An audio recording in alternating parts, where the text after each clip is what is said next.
I live on the second floor. I live upstairs from you. Yes, I think you've seen me before.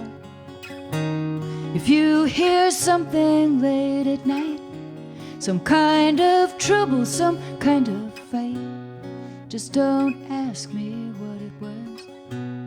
Just don't ask me what it was. Suzanne Vega there, ending part one of Master Tapes. Now, of course, that programme was first broadcast over on Radio 4, and you can hear the B-side not at 11 o'clock on Monday, but tomorrow night at 9, right here on 4 Extra.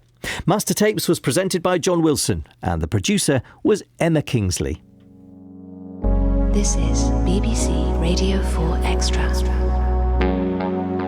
Now on 4 Extra, we begin a reading of The Ice Princess, a graphic and disturbing thriller set in an isolated coastal community by one of Sweden's best-selling writers of crime fiction, Camilla Lackberg. The reader is Alex Tregear. The Ice Princess by Camilla Lackberg. Part 1. The house was desolate and empty. A thin sheet of ice had formed in the bathtub. He thought she looked like a princess lying there. An ice princess. He reached out his hand and touched her. The blood on her wrists had congealed long ago. His love for her had never been stronger. He caressed her arm, as if he were caressing the soul that had now left her body. He didn't look back when he left. It was not goodbye. It was until we meet again. Eilert Berg was not a happy man. His breathing was strained and his breath came out of his mouth in little white puffs, but his health was not what he considered his biggest problem. For Eilert had a secret. For the first time, he saw an opportunity for a little freedom in the autumn of his years, away from his wife, and he did not intend to squander it. He stopped to catch his breath on the last steep approach to the house. Spain or maybe Greece would thaw the chill that seemed to come from deep inside him. Eilert reckoned that he had at least 10 years left, and he intended to make the most of them. His daily walk in the early morning hours had been his only time spent in peace and quiet. He always took the same route, and people who knew his habits would often come out and have a chat. He particularly enjoyed talking with the pretty girl in the house farthest up the hill by the Håkabacken school. She was only there on weekends, always alone, but she was happy to take the time to talk about the weather. She was nice to look at, too. That was something he still appreciated, even though he was old now. About a year ago, she had asked him whether he might consider stopping in at the house on Friday mornings. She would give him a key so he could just look in and see that everything was in order. The task didn't seem particularly burdensome, and once a month there was an envelope with his name on it waiting in her letterbox, containing what was to him a princely sum. And it was nice to feel useful. The gate hung crookedly and it groaned when he pushed on it. Eilert was just about to put the key in the lock when he saw that the door was ajar. In astonishment, he opened it and stepped into the entryway. "Hello? Is anybody at home?" There was no answer.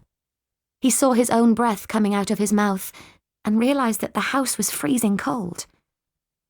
All at once, he didn't know what to do. There was something seriously wrong, and he didn't think it was just a faulty furnace. He walked through the rooms. Nothing seemed to have been touched. He went upstairs.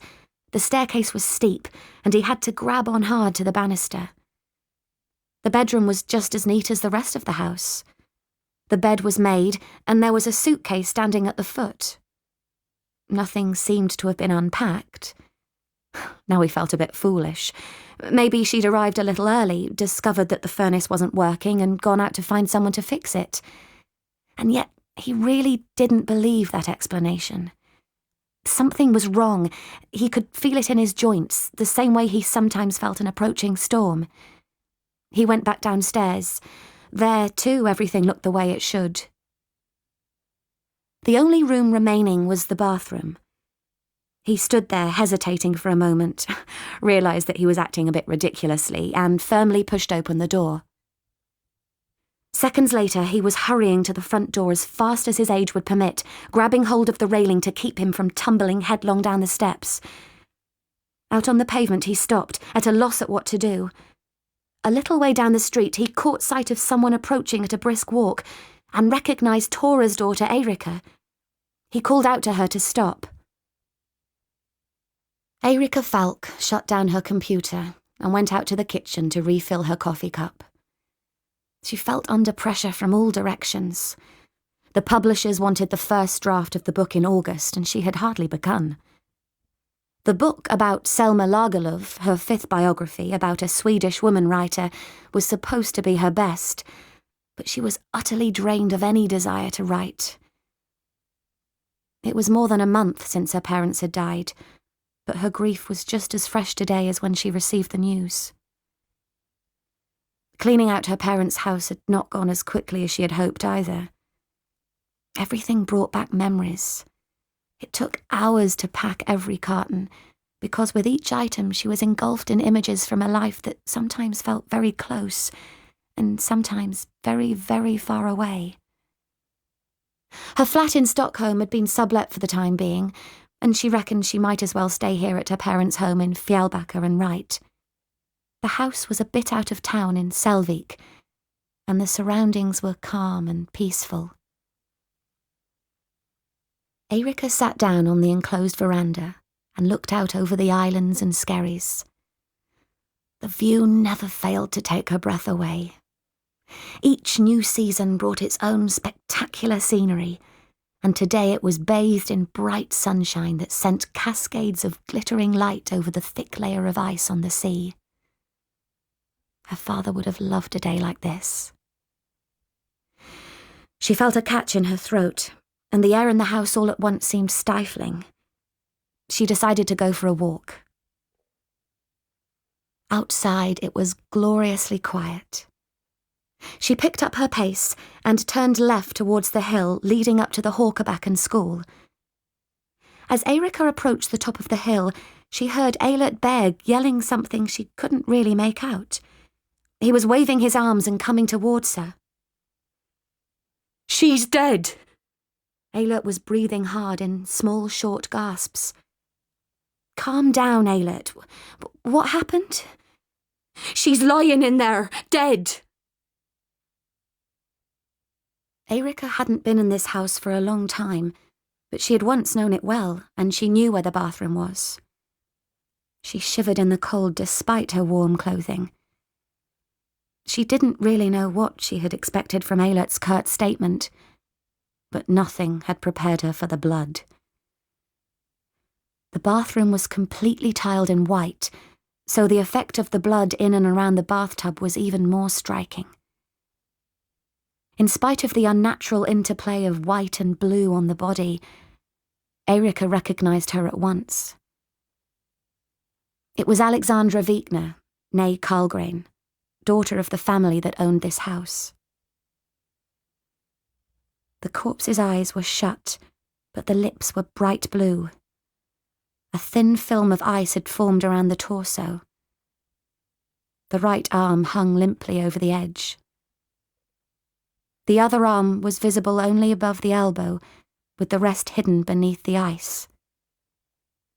Alex's long blonde hair was spread out like a fan over the end of the tub, but looked brittle and frozen in the cold. Erica stood for a long time looking at her. Then she backed silently out of the room.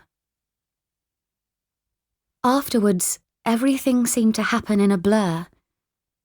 She rang the doctor on duty on her mobile phone and waited with Eilert until the doctor and the ambulance arrived. She recognised the signs of shock, and she poured herself a large shot of cognac as soon as she got home. Perhaps not what the doctor would order, but it made her hand stop shaking. The sight of Alex had taken her back to her childhood. It was more than 25 years ago that they had been best friends. And yet, Erica had a hard time reconciling herself to the thought that Alex had taken her own life, which was the inescapable interpretation of what she had seen. The Alexandra she had known was one of the most alive and confident people she could imagine. According to what Erica had heard through the grapevine, life had been kind to Alex, just as Erica had always thought it would be.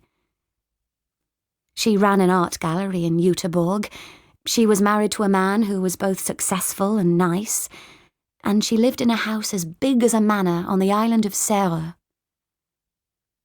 But something had obviously gone wrong.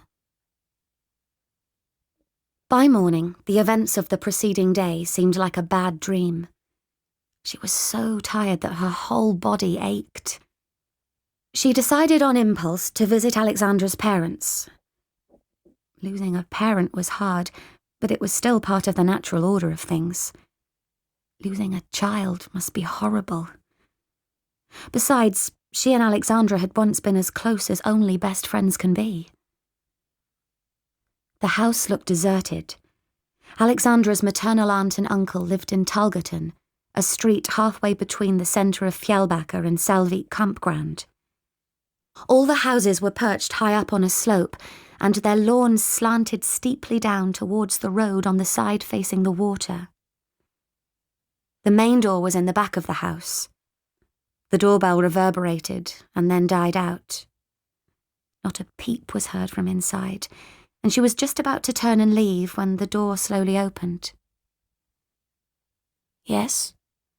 "Hi, I'm Erica Falck. I'm the one who..." She left the rest of her sentence hanging in mid-air. She felt foolish for introducing herself so formally. Alex's aunt, Ulla Persson, knew very well who she was. Ulla went into the kitchen and let Erica find her own way. In the living room, Birgit and Karl-Erik Karlgren sat desperately holding on to each other.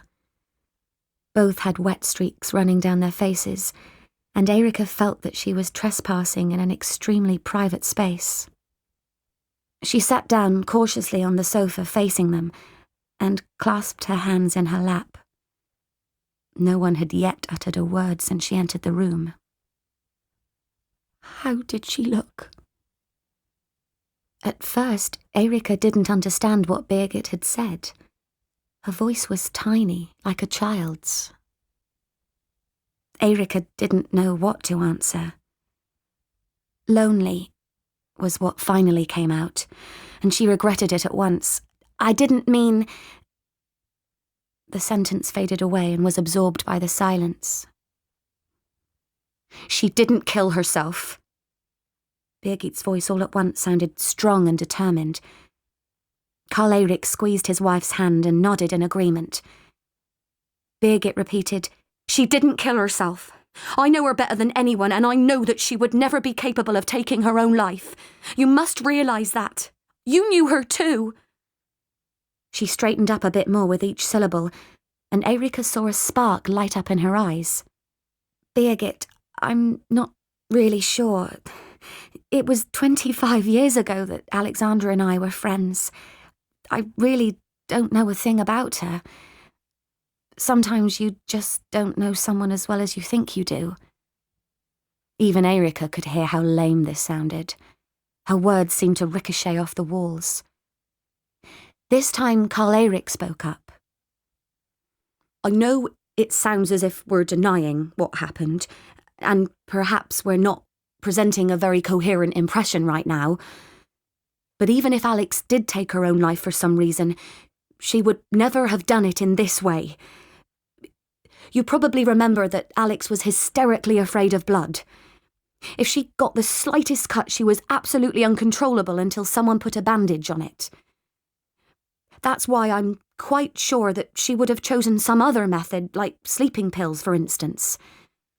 There is no way in hell that Alex could have managed to cut herself, first on one arm and then on the other." His voice was compelling.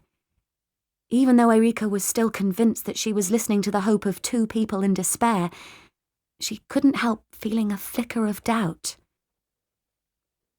Birgit gave her husband an urgent look, as if exhorting him to say something. Apparently it was something they had discussed before Erica arrived. "We'd like you to write an article about Alex, for publication in Bohuslänningen. About her life, her dreams, and her death. It would mean a great deal to Birgit and me. Fjällbacka has always been our home, and it always will be, and that was true for Alex too. You can start by talking to her husband Henrik. We spoke with him and he's willing to help. Of course, you'll be compensated for all your expenses." With that, they apparently considered the subject closed. Without actually having accepted the assignment, Erica found herself standing outside on the steps with the telephone number and address of Henrik Wigner in her hand, as the door closed behind her. Monday came with temperatures above freezing and clouds heavy with rain. Henrik had sounded pleasant on the telephone. Of course she could come over and ask him questions about Alexandra, since the memorial article was so important to her parents. The house exceeded all her expectations. An enormous white villa from the turn of the last century, with a view of the water and a small gazebo. Erica drove down an avenue of willow trees and through a tall wrought iron gate onto the gravel courtyard in the front of the house. Stone steps led up to a substantial oak door. She was received by a man she realised at once had to be Henrik Wigner. He helped her off with her coat and showed her the way to the parlour off the hall. She sat down gingerly on the sofa. Even with her limited knowledge of antiques, she could tell the sofa was old and probably very valuable. She said yes to Henrik's offer of coffee. As he pottered about with the coffee, she watched him surreptitiously. He was casually dressed in perfectly pressed chinos and a sky-blue shirt. His hair was dark, almost black, and cut in a style that was elegant but not excessively fastidious. His eyes were dark brown and gave him a slightly Southern European look. Henrik and Alex must have made a strikingly good-looking couple. What an incredibly lovely house. Thank you. My paternal great-grandfather had the house built early in the last century, and it's been in the family ever since. If these walls could talk. He made a sweeping gesture and smiled at Erica. Alex loved this house. Erica had been wondering how to broach the real reason why she was sitting here. She was grateful when Henrik himself brought up the topic of Alex. "How long did you live here together?" "Ever since we were married, 15 years. We met when we were both studying in Paris. She was reading art history, and I was trying to acquire enough knowledge about the business world to run the family empire. Directly after the wedding, we moved back to Sweden, to this house. My parents were both dead, and the house had stood empty for a couple of years while I was abroad, but Alex immediately began to renovate it. She wanted everything to be perfect." "What was Alex like as a person?" Henrik took his time before answering the question. "Beautiful. Calm. A perfectionist to her fingertips. She might have seemed vain to people who didn't know her, but that was because she didn't easily let anyone into her life." "You loved her?" "More than anything else in the world. Alexandra was my whole life. Everything I did, everything I said revolved around her. The ironic thing is that she never even noticed." "Birgit and Karl-Erik don't think she took her own life." "Yes, I know. They assume that I wouldn't believe she did it either. But to be honest, I don't quite know what I think. I lived with her for over 15 years, but I never really knew her. It was as though she harboured a secret that she couldn't share with anyone. He went on. Does that sound odd? But because I don't know what that secret was, I can't say whether she was capable of taking her own life. How was her relationship with her parents and her sister? He thought for a long time before he replied. Tense. As if they were all tiptoeing round one another. The only one who ever said what she thought was her little sister Julia, and she's a very strange person. As you probably know, Birgit gave birth to Julia quite late in life. She was already a good bit past 40, and it wasn't planned. So Julia has somehow always been the cuckoo in the nest. And it couldn't have been very easy to have a sister like Alex. But I like her. There's definitely something underneath her surly exterior. I only hope that someday someone will make the effort to find it. Erica felt that the conversation was nearing an end. In the pauses, the silence in the house had been total, and she could sense that in the midst of all this luxury, it had now become a lonely house for Henrik Wigner. She stood up and held out her hand. He took it in both of his, held it for a few seconds, then released it. He walked her to the door. I think I'll drive down to the gallery and look around a bit, she said. That's a good idea. Alex was incredibly proud of it. She built the business from the ground up, together with a friend from her student years in Paris, Francine Bijou. I'll give her a ring and explain who you are. I'm sure she'll be glad to tell you a bit about Alex. The gallery was in Chalmersgarten, parallel to the main shopping street. Galerie Abstract was on the left, with big display windows facing the street. A bell over the door pinged as she entered. The space was much bigger than it looked from the outside, painted white. At the far end of the gallery, she saw a woman who looked unmistakably French. She exuded sheer elegance as she discussed a painting with a customer. I'll be right there. Please have a look around in the meantime. As the gallery's name indicated, all the paintings were done in the abstract style. Erica was standing before a gigantic red painting with yellow, irregularly divided sections, when she heard Francine come up behind her with heels clacking on the checkerboard floor. You must be Erica. Henri just rang and told me you were on your way here. The woman facing her was small and slender. Her hair was raven black, gathered in a chignon at the nape of her neck. She looked at the painting. And that's a very sad story. The painter's name is Anders Nilsson. He's actually from here in Fjällbacka. It was Alex who discovered him. He's incredibly talented. Unfortunately, he's also a serious alcoholic. It just burns me up that someone can have so much talent and squander it on drink. He's lucky that Alex discovered his paintings, otherwise the only ones who would have enjoyed them would be the winos of Fjällbacka. Francine saw Erica's expression and added, I didn't mean to sound so cynical. Let's sit down and talk over a cup of coffee. She led Erica towards a small room behind the gallery. The table was small and had room for only 2 chairs. From what I understand, Alex's parents asked you to write a commemorative article about her life.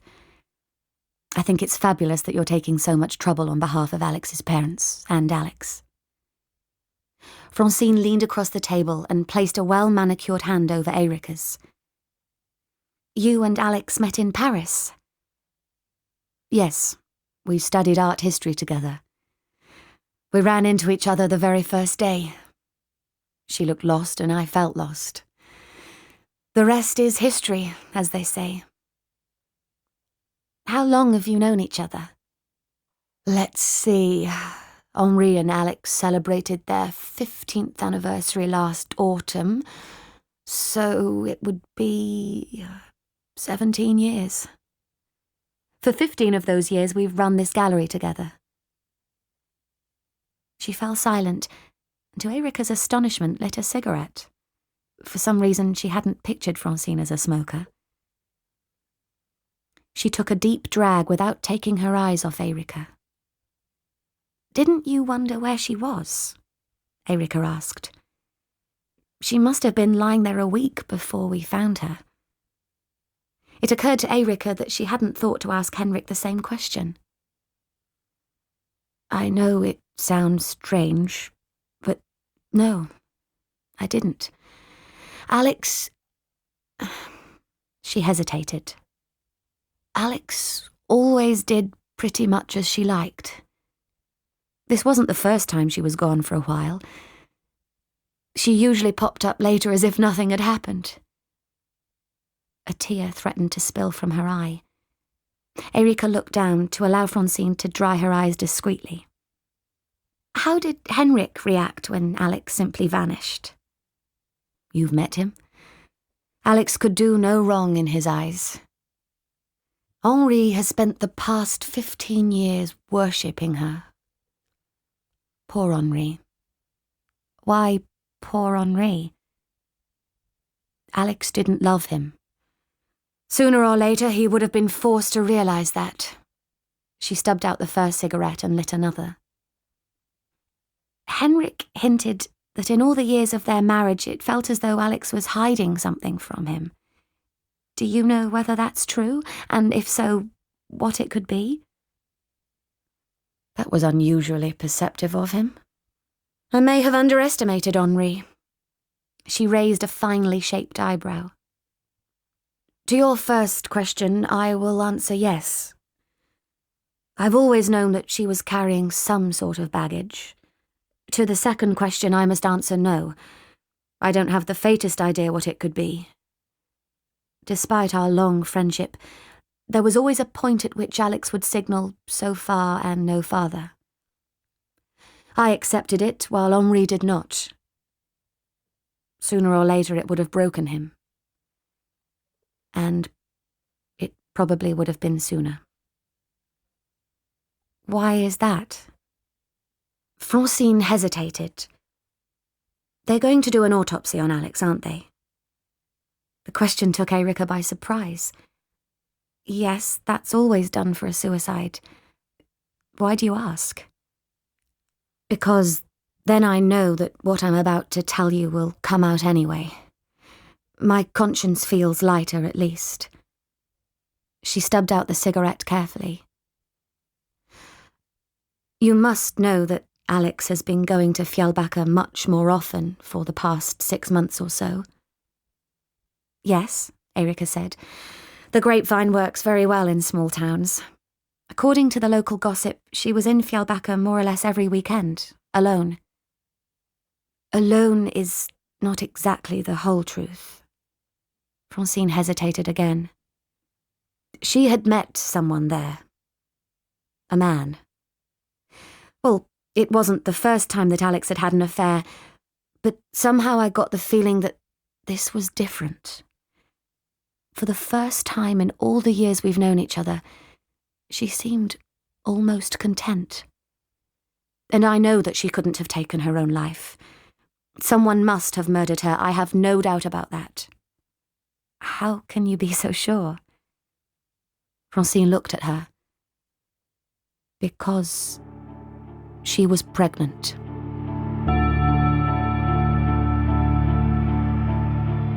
Alex Tregear and Stuart McLaughlin were reading The Ice Princess by Camilla Lackberg. The translator was Stephen T. Murray. The Ice Princess was abridged for radio by Alison Joseph and produced by Gemma Jenkins. Well, the case takes a new and sinister turn when the results of the post-mortem into Alexandra's death are announced. That's when Alex Tregear reads the next part of The Ice Princess tomorrow night at 9:30.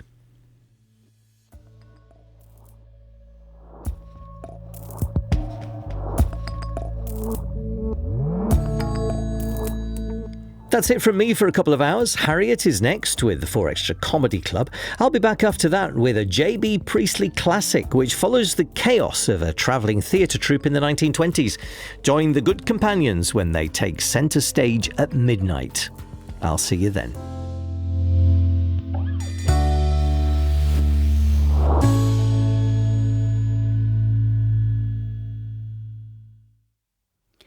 Good evening and welcome to the Comedy Club. I'm Harriet Kemsley and I'm trying to be a good parent and a good partner. It's not easy. Even Michelle Obama said recently that she hated her husband, Barack. That's Barack Obama, if you didn't know, for the first 10 years of their relationship after having kids. 10 years!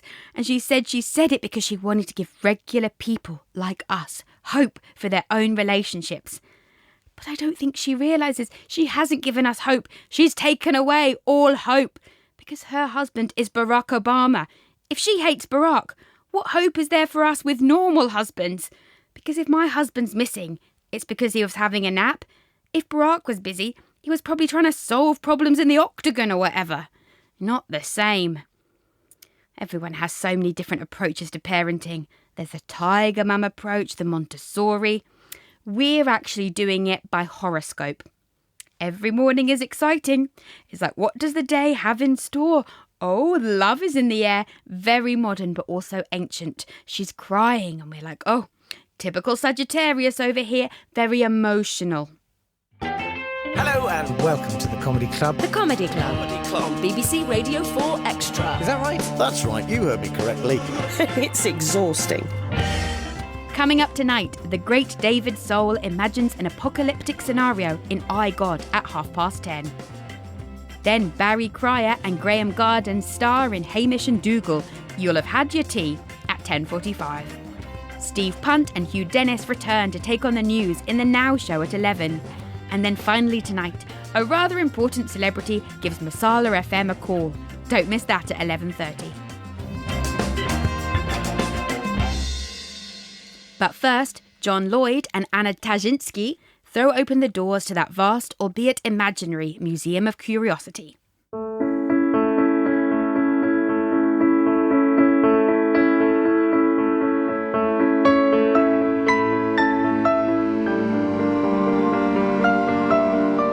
The Museum of Curiosity. Hello, my name's John Lloyd and I'm the Professor of Ignorance at Solent University in Southampton. Welcome to the Museum of Curiosity, otherwise known as the Mausoleum for Cats. And here is our killer curator, Anna Tashinsky. Hi, John. Hello. Just want to clarify that no cats were harmed in the making of this show. I do all my cat killing in non-working hours. This is BBC Radio 4 Extra. Next this evening, there's strong language in our disturbing and graphic Swedish thriller about the consequences of suppressing painful truths. The beautiful Alexandra Wigner has been found dead in her bath, her wrists slit. The victim's parents have commissioned Alex's childhood friend and successful author Erica Falck to write a tribute. They are convinced Alex's death is not what it seems. The Ice Princess by Camilla Lackberg. Part 2. Superintendent Mellberg patted his large paunch and debated whether to take a little nap so that his substantial lunch could be digested in peace and quiet. But he barely managed to close his eyes before a determined knocking announced that Annika Jansson, the station secretary, wanted something. "What the hell? Can't you see I'm busy?" In an attempt to look busy, he rummaged aimlessly among the papers lying in stacks on his desk, but succeeded only in tipping over a cup of coffee. He grabbed the closest thing he could find to wipe up the mess, which happened to be his shirt tail, since it was seldom tucked into his trousers. "Oh, damn it all! I'm the bloody boss of this place. Haven't you learned to show a little respect for your superiors and knock before you come barging in?" She didn't feel like pointing out that she had actually done just that. "I presume you have something to tell me?" Mellberg seethed. Annika answered in a restrained voice. "Forensic medicine in Göteborg has been looking for you. Forensic pathologist Tor Pedersen, to be precise. You can ring him at this number. She held out a piece of paper with a number carefully printed on it. Did he say what it's about? They didn't hear from forensic medicine very often out here in the sticks. Perhaps there would be a chance for some inspired police work for a change. He waved Annika away distractedly and clamped the telephone receiver between his ear and shoulder. Then he eagerly began dialing the number. Annika quickly backed out of the room and closed the door behind her. She sat down at her own desk and cursed, as she had so many times before, the decision that had sent Mellberg to the tiny police station in Tarnumshede. According to rampant rumours at the station, he had made himself unwelcome in Göteborg by abusing a refugee who was in his custody. An internal investigation had been unable to prove anything, but there was concern about what else he might do, so he was immediately moved to the post of superintendent in Tarnumshede. His former superiors in Göteborg reckoned he wouldn't be able to do much damage there. Up until now, this assessment had been correct. On the other hand, he wasn't doing much good either. Previously, Annika had got on well at her job, but that was all over now with Mellberg as her boss. It wasn't enough that he was perpetually rude. He also saw himself as God's gift to women. What she considered his most repulsive feature, however, was the atrocious comb-over he had constructed to hide his bald patch. Annika shuddered at the thought of how it must look when not combed over. Awakened from a deep and dreamless sleep, Erica at first could not identify the sound. By the time she realised that it was the shrill ring of the telephone that woke her, it had already rung many times. She jumped out of bed to answer it. Erica Falck. Her voice was no more than a croak. Sorry, did I wake you? This is Henrik Wigner. I just had a call from Birgit. Apparently she got a call this morning from a particularly rude police superintendent from the Tarnumshede station. He more or less ordered her, in not very polite terms, to come down to the station. Evidently my presence is also desired. Birgit is quite upset, and since neither Karl-Erik nor Julia is in Fjällbacka at the moment for various reasons, I wonder whether you could do me a big favour and go over to see her. It will be a couple of hours before I can get back to Fjällbacka, and I don't want her to be alone that long. I know it's a lot to ask, and we don't actually know each other that well, but I have no one else to turn to. Of course I'll go over to see Birgit. It's no problem. I just have to throw some clothes on. I can be there in about 15 minutes. I'm eternally grateful to you, really. Birgit has never been particularly stable, and I'd like someone to be with her until I can make it back to Fjällbacka. I'll ring her and tell her you're on your way. Once again, thank you. Patrik Hedström sighed. The stacks of paper had grown to imposing heights on his desk. It was astonishing how a small community could generate so many crime reports. Mostly petty matters, to be sure, but each report had to be investigated. And that's why he sat here with administrative duties worthy of an Eastern European bureaucracy. And now Mellberg had asked him to sit in on the interview with the mother and husband of the woman who was found murdered in Fjällbacka. He couldn't help feeling a tingle of anticipation. At the police academy, they had been trained in interview situations, but so far he'd only had a chance to try out his talents in that area in connection with stolen bicycles and domestic abuse. Patrik looked at the clock. Time to go over to Mellberg's office where the conversation would take place. Patrik had heard through the grapevine that the mother kept claiming that the daughter couldn't possibly have killed herself, a claim which had now turned out to be correct. He gathered up his notebook, a pen and a coffee cup, and went down the corridor. With his hands full, he had to use his elbows and feet to get the door open, so it wasn't until he put down his things and turned to face the room that he caught sight of her. His heart skipped a beat. She looked just the same. Tall and curvy, with hair curling to her shoulders in several shades of blonde that blended to a warm shade. Even as a little girl, Erica had been vain, and he could see that she still placed great emphasis on the details of her appearance. Her face lit up with surprise when she saw him. But Melberg was giving him a stern look to sit down, so he merely mimed a silent hello. So, you are probably aware of why I called you here? Melberg made a long pause, for effect. I am Superintendent Bertil Melberg, Chief of Tarnum's Hayder Police Station, and this is Patrik Hedström, who will be assisting me during this investigation.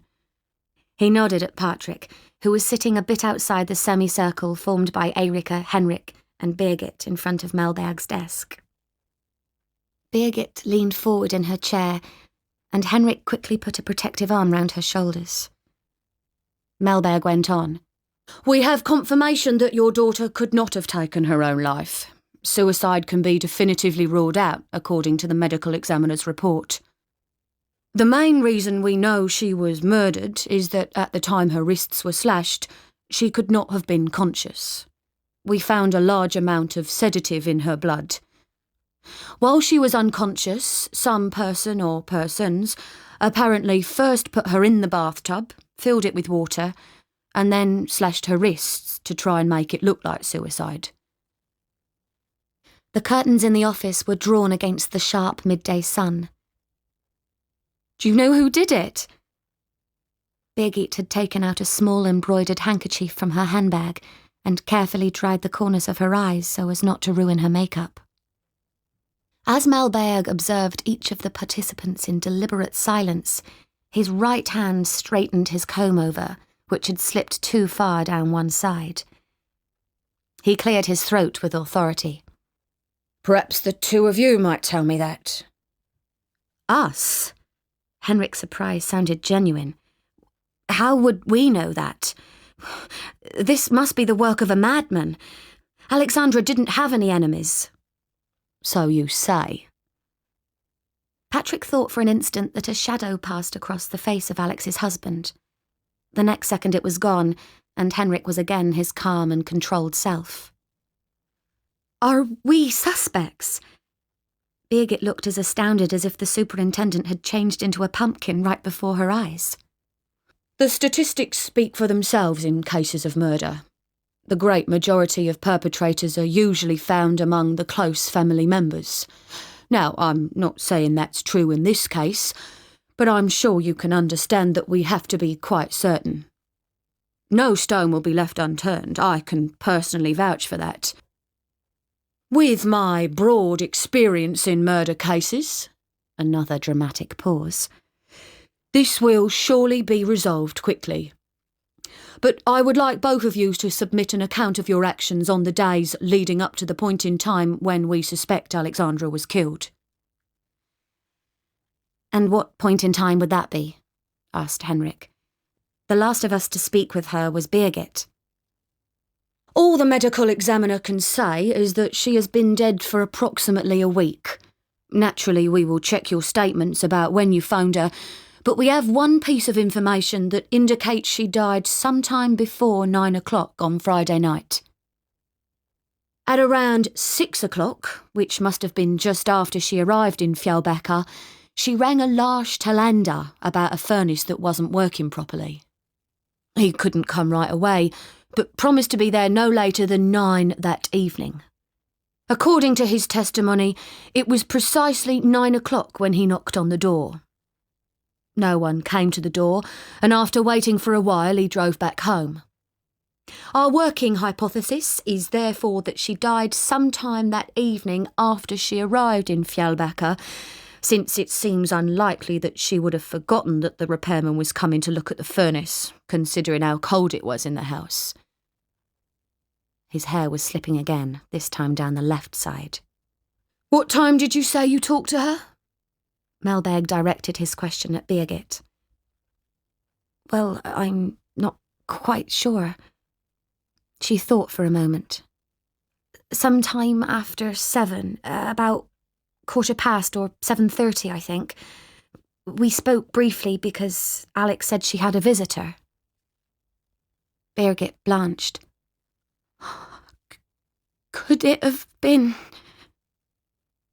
Mellberg nodded solemnly. Entirely possible, Mrs. Carlgrain. But it's our job to find out, and I can assure you that we will put all our resources on the case. In our line of work, the elimination of suspects is one of our primary tasks, so please write up an account of Friday evening. Do you want me to provide an alibi too? Erica asked.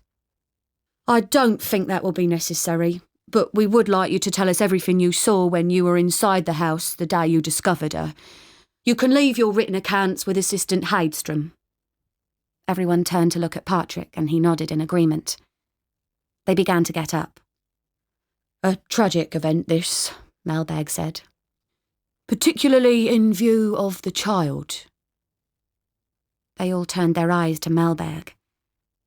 The child? Birgit looked from Mellberg to Henrik and back. Yes, she was in the 3rd month of pregnancy, according to the medical examiner. Surely this can't have been a surprise to you, could it? Mellberg grinned and winked roguishly at Henrik. Patrik was utterly appalled by his boss's tactless behaviour. Henrik's face slowly lost all colour until it looked like white marble. Birgit turned to stare at him in astonishment. Were you two going to have a child? Why didn't you tell me? Oh, God! Birgit pressed her handkerchief to her mouth and sobbed uncontrollably, without a thought for the mascara that now ran in rivulets down her cheeks. Henrik again put a protective arm round her, but over Birgit's head he met Patrik's gaze. It was obvious to Patrik that Henrik hadn't a clue that Alexandra was pregnant. Judging by Erica's expression, however, it was clear that she did know. We'll talk about this when we get home, Birgit, said Henrik. He turned to Patrik. I'll see to it that you receive written accounts about Friday evening. I suppose you'll probably want to interview us in more detail once you have them. Patrik nodded affirmatively. He raised his eyebrows to give Erica a questioning look. Henrik, I'll be right there, she said. I just have to speak with Patrik for a moment. We're old friends. She lingered in the corridor as Henrik led Birgit out to the car. Imagine running into you here. That was a surprise, said Patrik. He rocked nervously back and forth on his heels. Yes, if I'd thought about it, I would have remembered that you work here, of course. She was twisting the handle of her purse between her fingers and looking at him with her head cocked a little to one side. All her small gestures were so familiar to him. It's been a long time, he said. I'm sorry I couldn't come to your parents' funeral. How are you coping, you and your sister? Despite her height, she looked small all of a sudden, and he resisted the urge to caress her cheek. We're doing all right. Anna drove home right after the funeral, but I've been here a couple of weeks now, trying to clear up the house. It's not easy. I heard that a woman in Fjällbacka had discovered the murder victim, but I had no idea it was you. That must have been horrible. The two of you were friends when you were kids, weren't you? Yes. I don't think I'll ever be able to erase that sight from my mind. Well, I have to run now. They're waiting for me in the car. Maybe we could get together sometime? I'm going to be here in Fjällbacka for a while yet. She was already on her way down the hall. How about dinner, Saturday night, he said. At my house, 8 o'clock, I'm in the book. Sure, that sounds nice. See you at 8 then. She backed out through the door.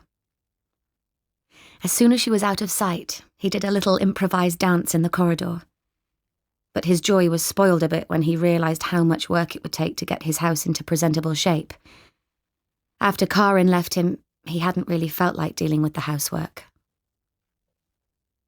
He and Erica had known each other since birth. The mothers had been best friends since childhood and were as close as two sisters. Patrik and Erica played together a lot when they were small, and it was no exaggeration to say that Erica was his first love. He had fallen in love with others since then, of course, and when he married Karin, he was utterly convinced that they would grow old together. But Erica was always in the back of his mind. Sometimes months would pass without thinking about her. Sometimes he thought about her several times a day. The piles of paper had not been miraculously reduced while he was gone. With a deep sigh, he sat down at his desk and picked up the page on top. The work was monotonous enough that he could ponder the menu for Saturday at the same time. Dessert, in any case, was already decided. Erica had always loved ice cream. Anders Nilsson awoke with a nasty taste in his mouth. It had been a real blowout yesterday. His buddies had come over in the afternoon, and together they had kept drinking until the small hours. A vague memory of the police stopping by at some point last night hovered just beyond his reach. He tried to sit up, but the whole room spun around, and he decided to stay where he was for a while. His right hand was aching, and he raised it toward the ceiling to look at it. The knuckles were severely scraped. Damn, there must have been a bit of a fight last night. That's why the cop showed up. More and more of his memory began to return. It was the guys who had brought up the subject of the suicide. One of them had started talking a bunch of shit about Alex. Upper-class bitch and society whore were words he had used about her. Anders had short-circuited, and after that he remembered only a red haze of rage as he started bashing the guy in a drunken fury. He was the only one who had the right to judge her. The telephone rang with a shrill sound. He tried to ignore it, but decided it was less bothersome to get up and answer the phone than to let the noise keep slicing into his brain. "Yes, this is Anders." He was slurring his words. "Hi, it's Mama. How are you doing?" "I feel like shit." He slid down the wall to sit on the floor. "What the hell time is it?" "It's almost 4 in the afternoon. Did I wake you?" "Nope." His head felt disproportionately large and kept threatening to fall down between his knees. "I was in town shopping earlier," she said. "There was a lot of talk about something that I want you to know about. Are you listening?" "Yeah, damn it, I'm listening." "Apparently, Alex didn't commit suicide.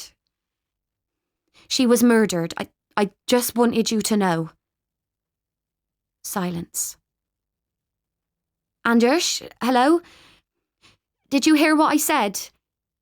"Yeah, sure, I heard you. What did you say? Alex was murdered?" "Yes, that's what they're saying in town anyway. Apparently Birgit, her mother, was down at Tarnumsheder police station and got the news today."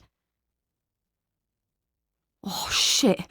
Look, Mama, I've got to go. We'll talk later." "Anders? Anders!" He had already hung up. With an enormous effort, he showered and got dressed. After taking 2 Tylenols, he felt more like a human being. The vodka bottle in the kitchen tried to tempt him, but he refused to give in. He had to be sober right now. Well, relatively sober at least. The phone rang again. He ignored it. Instead, he took a phone book out of the cabinet in the hall and quickly found the number he was looking for. His hands were shaking as he punched in the number. It seemed to ring 100 times. "Hi, it's Anders," he said when the receiver on the other end was finally picked up. "No, don't hang up, damn it. We have to talk." "Well, you don't have that much of a choice. I have to tell you. I'll be at your place in 15 minutes and you better fucking be there. I don't give a shit who else is there. Don't forget who has the most to lose here." "That's bullshit. I'm going now. See you in 15 minutes. Anders slammed down the receiver. After taking a couple of deep breaths, he pulled on his jacket and went out. He didn't bother to lock the door. The phone in the flat started ringing furiously again. Erica was exhausted when she got back to the house. There was a strained silence in the car during the trip home, and Erica understood that Henrik was facing a difficult choice. Should he tell Birgit that he wasn't the father of Alexandra's child? Erica didn't envy him. The truth wasn't always the best solution. It was already getting dark, and she was grateful that her father had put in outdoor lamps that turned on automatically when anyone approached the house. She poured herself a big glass of red wine and curled up on the wicker sofa on the veranda. The darkness was impenetrable, but she still stared straight ahead. It was no use to pretend that Alex's death had not affected her deeply. What bothered her most of all was that the image of Alex conveyed by family and friends did not fit at all with the Alex she had known. She got up and put on her coat again. Her car keys were in her pocket, and at the last moment she took a pocket torch and stuffed it into the other pocket of her coat. The house at the top of the hill looked deserted in the violet light from the street lamp. Erica parked the car in the car park behind the school. The bushes on the property offered a welcome cover as she cautiously sneaked up to the veranda. She hoped the old habits persisted and raised the doormat. There was the spare key to the house, hidden in exactly the same place as 25 years ago. It was eerie stepping into the shadowy house. She played the beam of her torch over the living room. Everything was in perfect order, which created a desolate impression. There wasn't a single crease on the sofa, or even a magazine laid out on the coffee table. She turned right at the top of the stairs and entered the master bedroom. Erica remembered it as Alex's parents' bedroom, but now it was obviously Alex and Henrik's room. Unlike the other rooms, the bedroom seemed lived in. Small personal items lay scattered here and there. On the nightstand lay a pair of glasses and a book of poems by Gustav Freuding. A pair of stockings were flung on the floor, and some jumpers were laid out on the bedspread. This was the first time Erica felt that Alex really had lived in this house. She began cautiously looking through drawers and cabinets. She still didn't know what she was searching for, and felt like a voyeur as she rummaged among Alex's lovely silk underwear. All of a sudden she paused. She clearly heard a sound from downstairs through the stillness in the house. A door being carefully opened and closed. Erica looked all around her in panic. Instinctively she crept over to the closest wardrobe, climbed in among the clothes, and closed the door behind her. She suddenly realised that she was holding something in her hand and put it in her jacket pocket.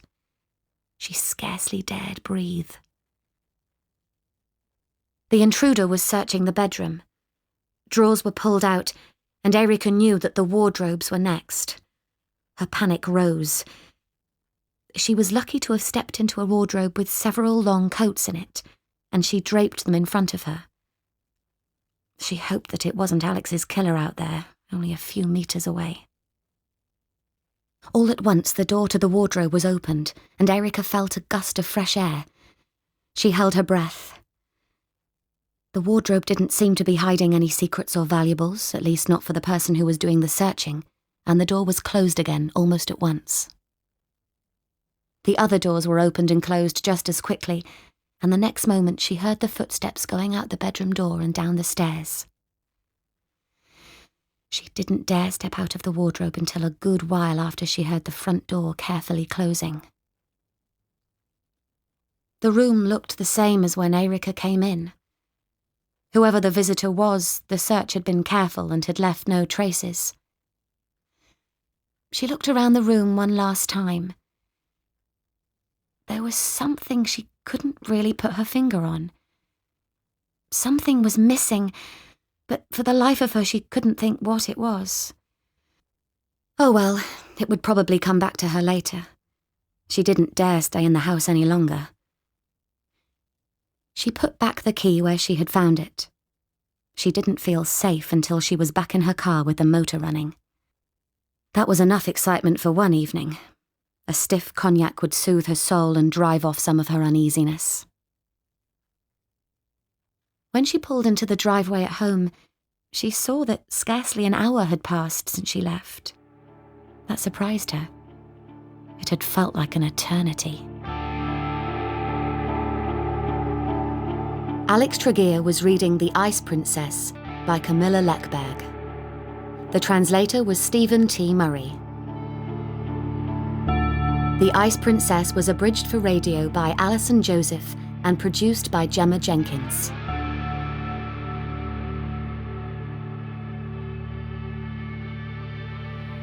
The mystery deepens when an unexpected guest arrives at Alex's funeral as The Ice Princess continues tomorrow night at 9:30 here on 4 Extra.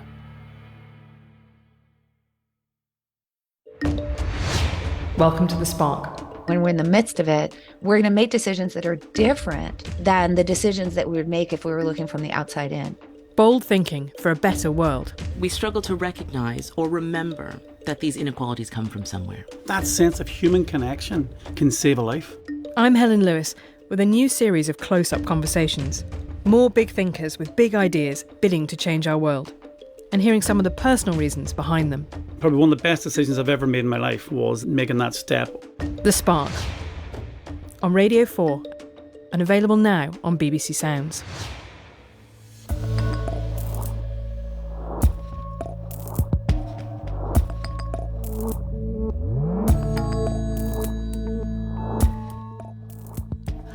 I think it's high time for some laughs. Harriet Kemsley will be providing those in the Comedy Club in a moment. I'll be back at midnight with The Good Companions. See Radio 4 Extra. Well, next on 4 Extra, we continue our dark Swedish thriller about the consequences of suppressing painful truths. The mystery surrounding the death of successful art dealer Alexandra Wigner deepens when an unexpected guest turns up at her funeral. And just to flag up, there are some disturbing moments in tonight's episode which contains depictions of violence. The Ice Princess by Camilla Lackberg. Part 3.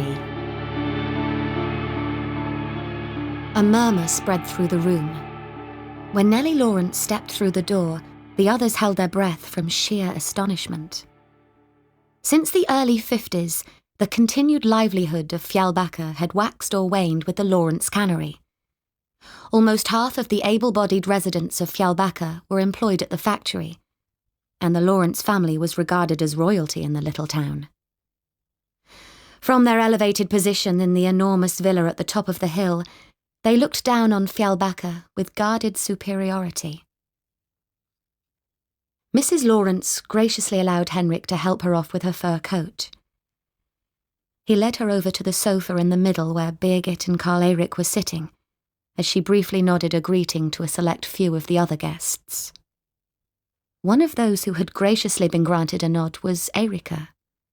Due to her quasi-celebrity status, she had apparently been found worthy, even prompting an invitation to come to tea with Nellie Lawrence after her parents' death. Erica had politely declined, giving as an excuse that she was still in mourning. Erica estimated Nellie's age to be a bit over 80. It was rumoured that in her youth she'd been a dancer, and that she'd met Fabian Lawrence when she was part of a ballet company at a theatre in Göteborg. After a few minutes of hushed conversation, Nellie left the grieving parents and went out onto the veranda to sit with Alex's sister Julia. No one gave the slightest indication that they found this rather strange. For the first time that day, Erica saw a smile spread across Julia's face. She hopped down from the windowsill and sat next to Nellie on the rattan sofa, and there they sat with their heads close together, whispering. What could such a mismatched pair have in common? Erica cast a look in Birgit's direction. Birgit had fixed her gaze on her daughter and Nellie Lawrence with a look of naked horror. Erica decided to accept that invitation from Mrs. Lawrence after all. It might be interesting to have a little chat with her in private. Patrik felt a little nervous. It was a long time since he had made dinner for a woman, moreover, for whom he felt a strong attraction. "How have you been?" Patrik peered at Erica from under the hair hanging into his eyes. Erica put down her cutlery. Hesitantly, she said, "I may have something that could be of interest." She reached for her handbag and pulled out a piece of paper which she handed to him across the table. It was a copy from an article from Bohuslänningen. There was no date, but based on the typeface and black and white picture, he could see that it wasn't recent. He raised a questioning eyebrow. "What does this have to do with Alex?" "That's what I was wondering too. I found it in a bureau drawer, hidden beneath Alex's underwear." "What do you mean you found it? When did you have the chance to go through her bureau drawers?" He saw her blush. "What else do you know about this?" he asked, waving the article. "Factually, no more than what's there, that Nils Lawrence, son of Fabian and Nellie Lawrence, disappeared without a trace in January of 1977. No body was ever found. On the other hand, there has been a good deal of speculation over the years. Some people think that he drowned and the body washed out to sea. Other rumours say that he embezzled a large amount of money from his father and then fled the country. What I heard was that Nils Lawrence wasn't a nice person, so most people lean towards the latter alternative. The only heir to the fortune is now a foster son they took in about a year before Nils vanished. Nellie adopted him a couple of years after her husband died. Well, that's just a small sampling of the local gossip. I still don't understand how this could have any bearing on Alex's death. The only dealings the families ever had with each other were when Carl Erik worked in the office at the Lawrence Cannery when Alex and I were little, before they moved to Göteborg. But that was over 25 years ago. And then, according to her best friend Francine, Henrik isn't the father of Alex's child. Patrik raised an eyebrow and whistled. And the forensics found evidence that she'd given birth at some point in the past, too. Francine told me that Alex had met someone here in Fjällbacka, and she drove here every weekend to see him. She was overjoyed about the baby, and that's why Francine insisted so strongly that her death wasn't suicide. In her view, Alex was happy for the first time in her life. Did she know who the man was? No, she didn't. Alex kept that information to herself. But why would her husband put up with her driving to Fjällbacka every weekend without him? Did he know that she was meeting someone here? Patrik took another sip of wine. Do you think that's what might have happened? That one day the rejected husband had enough and he killed the unfaithful wife? I don't know, Patrik. I really don't know. But now I think we should drink more than our share of wine and talk about all sorts of things, as long as it doesn't have to do with murder and sudden death. He willingly agreed and raised his glass in a toast. Nellie had sounded a bit surprised when Erica called. The drawing room she was ushered into was exquisitely beautiful. The view stretched from the harbour at one end to the open horizon beyond the islands at the other. They sat down on an elegant sofa group, and Erica was served small canapes from a silver tray.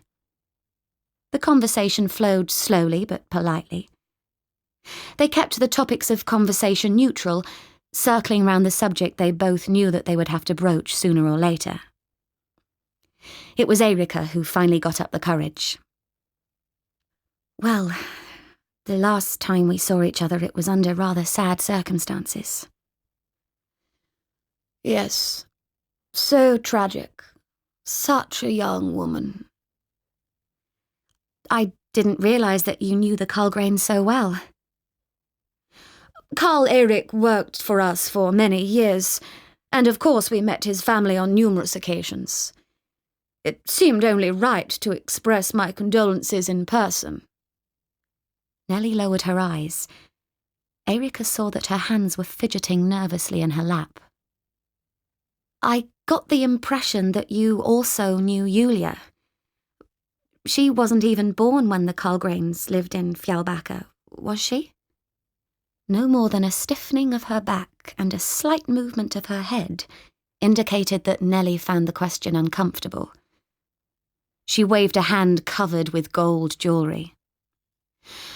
No, Julia is a new acquaintance, but I think she's a very enchanting young lady. Yes, I know that she may not have the same outer beauty as Alexandra, but unlike her sister, she has a strength of will and a courage that makes me view her as considerably more interesting than her foolish sibling. Before Nellie had a chance to say more, the telephone rang. With obvious relief, she excused herself and went to answer it. Erica took the opportunity to snoop around the room. It was beautiful but impersonal. She turned her attention to a desk in one corner of the room. She was tempted to peek in the drawers, but wasn't sure how long Nellie would be gone. The wastebasket attracted Erica's attention instead. There were some crumpled papers in it. She took out the paper ball on top and gently smoothed it out. She read it with growing interest, then carefully replaced it in the wastebasket. She heard someone clear his throat behind her. Jan Lawrence was standing in the doorway, his eyebrows raised quizzically. She wondered how long he'd been standing there. Erica Falck, isn't it? Yes, that's right. And you must be Nellie's son Jan. Also correct. Pleased to meet you. You're a bit of a topic of conversation here in town, you should know. He gave her a big smile and came towards her with outstretched hand. She took it reluctantly. He looked as though he'd come directly from a business meeting, wearing a well-pressed suit and with a briefcase in his hand. Erica knew that he was the one who ran the family business, and very successfully. So, Mother has finally managed to entice you here. You've been high on the wish list ever since you published your first book, I must tell you. I heard about your parents. Very tragic. I really must express my sincere condolences. He managed a sympathetic smile, but the emotion never reached his eyes. Nellie came back into the room. Jan bent over to kiss his mother on the cheek. She let him do it with an indifferent expression. Then a grimace of pain swept across her face and she grabbed her right arm. Mother, what is it? Are you in pain? Shall I fetch your pills? Nellie brusquely shook him off. No, there's nothing wrong with me. Just the aches and pains of age, that's all. Shouldn't you be at the factory, by the way? Yes, I just dashed home to pick up some papers. Well, I suppose I should leave you ladies alone. Don't overexert yourself, Mother. Remember what the doctor said. His face showed a concern that seemed genuine, but Erica could swear that she saw a tiny smile at the corners of his mouth when he left the room. It must be a comfort to have a son who can carry on the family business, Erica said. From what I understand, Jan and his wife live here with you. A comfort? Yes, perhaps it is. But enough about me and my family. Are you working on a new book? Haven't you ever thought about writing something, what should I say, non-biographical? Of course, I've had some thoughts in that direction, Erica said. But at the moment I'm swamped with the Lagerlöf project. After that we'll see what happens. She glanced at the clock. Speaking of my writing, unfortunately I really have to get going. Thank you so much for tea, and the delicious canapes. Think nothing of it. It was delightful to have you here. Nellie rose graciously from the sofa. Now there was no sign of her aches and pains. I'll see you out. In the old days, our maid, Vera, would have done that, but times change. Maids aren't fashionable anymore. Vera Nilsson put the coffee on the stove to boil. The ticking of the kitchen clock was the only sound to be heard. Sometimes she missed the old days. Missed the security of going to the same place of work, the status that went along with being the housekeeper for the wealthiest family in northern Bohuslän. But she didn't always feel that way. Most often she was glad that she didn't have to go there every day, that she no longer needed to bow and scrape to Nellie Lawrence. The house was small and simple. Here she had lived for almost 40 years, and here she intended to stay until the day she died. She gave a start when the telephone rang. "Mama, it's me." Anders was slurring his words, and from years of experience she knew precisely what stage of intoxication he was in. She sighed. "Hello, Anders. How's it going?" He ignored the question. She'd had countless conversations like this. Vera could see herself in the hall mirror as she stood with the receiver to her ear. Her hair was shabby and grey, with its original dark colour still visible here and there. She always combed her hair straight back and cut it herself with nail scissors in front of the bathroom mirror. No sense throwing money away on a hairdresser. She suddenly registered what Anders was saying on the other end of the line. "Mama, there are police cars outside. It's a hell of an escort. It must be me they're after. It has to be. What the hell should I do?" An icy cold spread through her body. In the mirror she saw that she was holding the phone with white knuckles. "Don't do anything, Anders. Just wait there. I'm coming." "Okay, but hurry up, for God's sake. This isn't the usual way the cops arrive. Mama, they usually come in one car, and now there are 3 cars outside with all their blue lights and sirens going." "Anders, listen to me now. Take a deep breath and calm down. I'm going to hang up and I'll be there as quick as I can."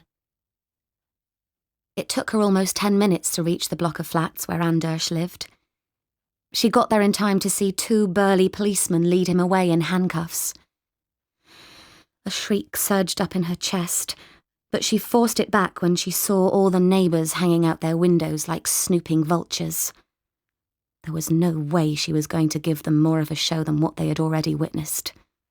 Her pride was all she had left. The police cars began driving off one by one.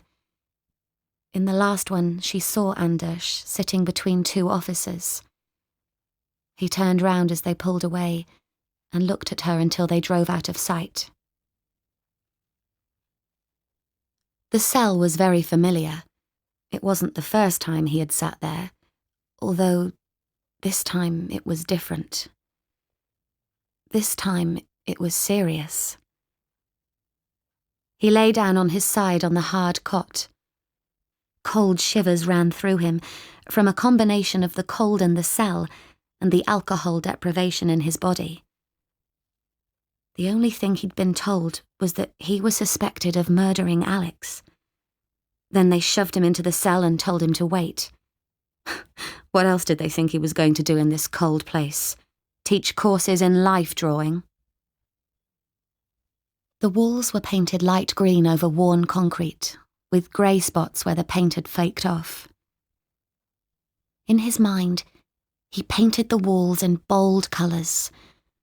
A brushstroke of red here, one of yellow there. Only then could he focus his thoughts.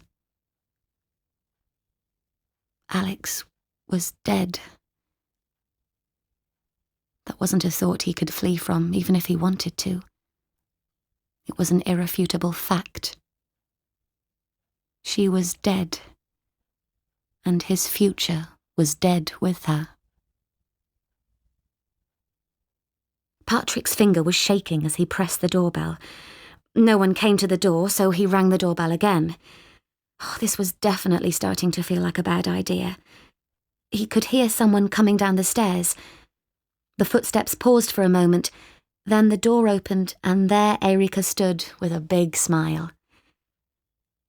The house looked exactly the same as always, the way he remembered it from his visits as a child. She had lit candles to drive away the winter darkness. The whole place breathed calm and tranquility. He followed her out to the kitchen. "Would you like some coffee?" "Yes, please." They smiled at each other. "How's the investigation going?" she said. Patrik thought for a moment. "It looks like we've probably solved it. We actually have a suspect in custody, Anders Nilsson." So it was Anders after all. Strange, but that doesn't feel quite right. Patrik was inclined to agree with her. There were simply too many loose ends that couldn't be tied up by Anders's arrest. But the physical evidence from the murder scene and the testimony of witnesses that he was in the house not only on the night that Alex was presumably murdered, but also on a number of other occasions after she was killed, didn't leave much room for doubt. And yet... Well, I suppose it's all over then. Funny, I thought I'd feel more relieved. What about the article I found, the one about Nils's disappearance, I mean? How does that fit into the picture if Anders is the killer? I just don't know, Erica. I don't know. Maybe it had nothing to do with the murder. Pure coincidence. In any case, there's no reason to rummage through everything anymore. Alex took her secrets with her to the grave. And the baby she was expecting? Was it Anders's? Who knows? Anders's, her husband's. Your guess is as good as mine. I really wonder what got Alex and Anders together. I find it hard to believe that he could get anyone into bed. Talk about odd couples. She was just opening her mouth to say something when the theme song from an ice cream advert was heard from the hall. Both Patrik and Erica gave a start. "It's my mobile," Patrik said. "Excuse me for a moment." "Patrik Hedström?" "Mm-hmm. Okay, I get it." "Well, then we're back at square one again." Yeah, I know." "Oh, so he said that?" "Well, you couldn't have known about that." "Oh, okay, Superintendent. I'll see you later." He flipped his phone closed with a decisive click. "Throw on a jacket and let's take a ride. There's new information about Anders's involvement. It looks like we have to cross him off the suspect list." "But where are we going?" "You found the article about Nils's disappearance at Alex's house. There may be more things to find there." Patrik was already halfway out the door. Erica had to throw on her jacket and run after him. Someone had got the furnace started again. The temperature inside was now considerably warmer than outside. "Now what do we do?" Erica crossed her arms and gave Patrik a questioning look. "Sometime after 7:15, Alex ingested a large quantity of sedatives. There was no sign that anyone broke in, so in all probability that means she had a visit from someone she knew, someone who then had the opportunity to give her the sedatives. How did this someone manage to do that? Well, they must have had something to eat or drink together." Patrik was pacing up and down in the living room as he spoke. Erica sat down on the sofa and watched with interest. "What seems a bit strange is that in the fridge there were 2 large fillet steaks, and in the oven there was a frozen potato dish. But the oven wasn't on, and the potato dish was still raw.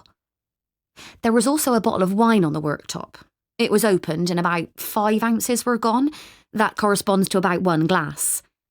Patrik measured the amount between his thumb and index finger. But there was no wine in Alex's stomach. Erica was leaning forward with interest, resting her elbows on her knees. No, precisely. Since she was pregnant, she must have drank cider instead of wine, but the question is, who drank the wine? Were there any dirty dishes? Yes, there was a plate, a fork, and a knife with remnants of fish casserole on it. There were also 2 glasses in the sink. 1 glass was full of fingerprints, Alex's, but there were no prints on the other glass. He stopped pacing and sat down in the easy chair facing Erica. But why would a woman abandon a feast and instead heat up something in the microwave? Because she planned a romantic dinner for 2, but her date never showed up? That's my guess too, Patrik said. She waited and waited, but finally gave up. We know Anders actually came here for a visit, so it mustn't have been him she was waiting for. How about the child's father? Said Patrik. How tragic, Erica said. Here she's prepared the world's greatest dinner and put wine in the fridge to cool, maybe to celebrate the baby, what do I know, and then he doesn't show up. So she sits here waiting and waiting. The question is, who came over instead? We can't rule out the person she was waiting for, said Patrik. He could have still shown up later than expected. And how did she end up in the bathtub? Erica said. I think that the killer waited until Alex fell asleep, undressed her and dragged her into the bathroom. After the killer got Alex into the tub, it was a simple matter to run the water and then slit her wrists. Then all the killer had to do was clean up after himself, rinse out the glasses and wipe off the fingerprints from one of them. Meanwhile, Alex slowly bled to death in the bathroom. Terribly, terribly cold-hearted. And the furnace? Was it already off when she arrived in Fjällbacka? Yes, it seems so, which was lucky for us. It would have been much harder to gather any evidence from the body if it had been in room temperature for a whole week. Together they searched the rest of the house. Erica took time to go through the bedroom more thoroughly. The feeling that something was missing lingered. Patrik looked quite uneasy when she told him about the intruder and how she had been forced to hide in the wardrobe. He sat down on the edge of the big 4-poster bed, trying to help her figure out what it was she was searching for. But where in the room was it? By the door? Over by the bed? On the bureau? He fingered a little scrap of leather. It looked like some sort of club insignia, with an inscription burned into the leather in a childish hand. TTM 1976. When he turned it over, he saw some indistinct spots of what looked like old dried blood. He wondered where it had come from. I don't know what it was, Patrik. She glanced at him in profile. There was a moment's silence. Well, what do you say? We're not going to get any further now, do you think? Erica said at last. No, probably not. But listen, ring me as soon as you think of what's missing. They locked up carefully, and Erica placed the key back under the mat. Would you like a ride back?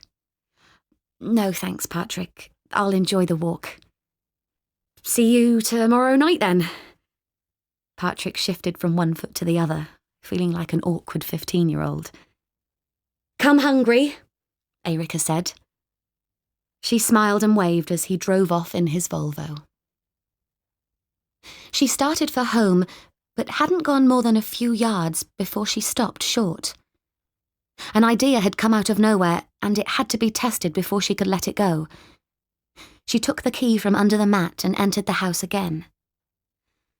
What should a woman do who was waiting for a man who never showed up for a romantic dinner? She should ring him, of course. A brand new Doro hung on the wall in the kitchen. With trembling fingers, she pushed the button for the last number called and crossed her fingers that nobody had used the phone since Alex's death. The phone rang and rang. After 7 rings, she was about to hang up, but then the voicemail switched on. She listened to the message but hung up before the beep. Her face pale, Erica slowly replaced the receiver. She could almost hear the clatter in her head as the pieces of the puzzle fell into place. Suddenly, she knew precisely what it was that was missing from the bedroom upstairs. Alex Tregear was reading The Ice Princess by Camilla Lackberg. The translator was Stephen T. Murray. The Ice Princess was abridged for radio by Alison Joseph and produced by Gemma Jenkins. And in part 4, Erica confronts the father of Alex's love child and Patrik uncovers a new lead from Alex's past. The Ice Princess continues tomorrow night here on Radio 4 Extra at the same time, 9:30. Welcome to The Spark. When we're in the midst of it, we're going to make decisions that are different than the decisions that we would make if we... Fry, tomorrow at 9. ChatGPT is the artificial intelligence technology that seems to be everywhere. It's an extraordinary phenomenon. It's burst on the scene. I'm Laura Lewington and I'm going to see what ChatGPT can do. This is going to happen. We need to learn how to use this technology effectively. Can it write good essays, suggest holidays, or simply change our daily lives? All of the ethical questions that concern us when we think about using AI, they're right at the centre in the use of GPT. And can it even make a radio programme? Find out in a documentary by ChatGPT. Available now on BBC Sounds. This is BBC Radio 4 Extra. Now on 4 Extra, Alex Tregear continues her reading of The Ice Princess, a dark and disturbing thriller about dark secrets in an isolated coastal community by one of Sweden's best-selling writers of crime fiction, Camilla Lackberg. Today, Erica confronts the father of Alex's child, and Patrik uncovers a new lead. The Ice Princess by Camilla Lackberg. Part 4. It was pitch black out, although it was only 7:30, and a light snowfall made visibility poor. Patrik couldn't deny that he felt a certain hopelessness. 2 weeks had passed since they had found Alex's body, and they didn't feel any closer to a solution than they were then. The top priority was to find out who was the father of the child Alex was expecting. Then there was the article about Nils Lawrence's disappearance. Alex had been a child back then. Why was she saving a 25-year-old newspaper clipping hidden in a bureau drawer? He felt as if he was staring at one of those pictures where everything looks like incoherent dots until you relax your eyes in just the right way and a shape suddenly emerges with unexpected clarity. The only thing was, he couldn't find that perfect position to make the dots form a pattern. When he drove up the sanded hill in Selvik towards Erica's house, he was 5 minutes late. He parked the car behind hers in the driveway and grabbed the bottle of wine he had brought. A deep breath and a last check of his hair in the rearview mirror, and he was ready. Erica took a plate in each hand and led Patrik into the dining room. The table was set with silverware and linen serviettes, as well as Restaurant plates for the entree. It was her mother's finest, the white Restaurant china with the blue trim. Julia is the sole heir to Nellie Lawrence's fortune. It's in Nellie's will, Erica said calmly, pouring Patrik some water. Do I dare ask how you know this? Because I snooped in Nellie's wastebasket when she invited me over for tea? Patrik drained his entire water glass in one gulp. Erica went on. There was a copy of her will in the wastebasket. It clearly and explicitly stated that Julia Karlgren would inherit Nellie Lawrence's fortune. Yes, her foster son Jan gets a share, but Julia gets all the rest. Does Jan know this?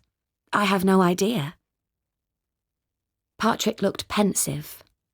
Do you realise that makes two very ill-matched pairs in this story? Alex and Anders, and Julia and Nellie. If we find the link, I think we'll find the solution to everything. He waved his fork excitedly. And then we have Nils Lawrence, or to be more precise, his disappearance. I'm going to have to dig a little deeper into this. It's going on my list of things to do tomorrow. But right now, I'm having dinner with a woman who's not only beautiful, but also a fantastically good cook. Skål to the hostess. He raised his glass, and Erica felt all warm inside from the compliment. Not so much because of what he had said about the meal, but because he'd called her beautiful. The snow was wet and stubbornly seeped through Bengt Larsen's thin loafers. His shoes were more suited to summer weather, but alcohol was an effective way to deaden the cold. And faced with the choice between buying a pair of winter shoes or a whole litre of schnapps, the decision was easy.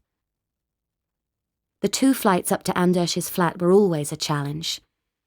Several times he had to stop to catch his breath. When he finally stood outside the door, he was panting hard.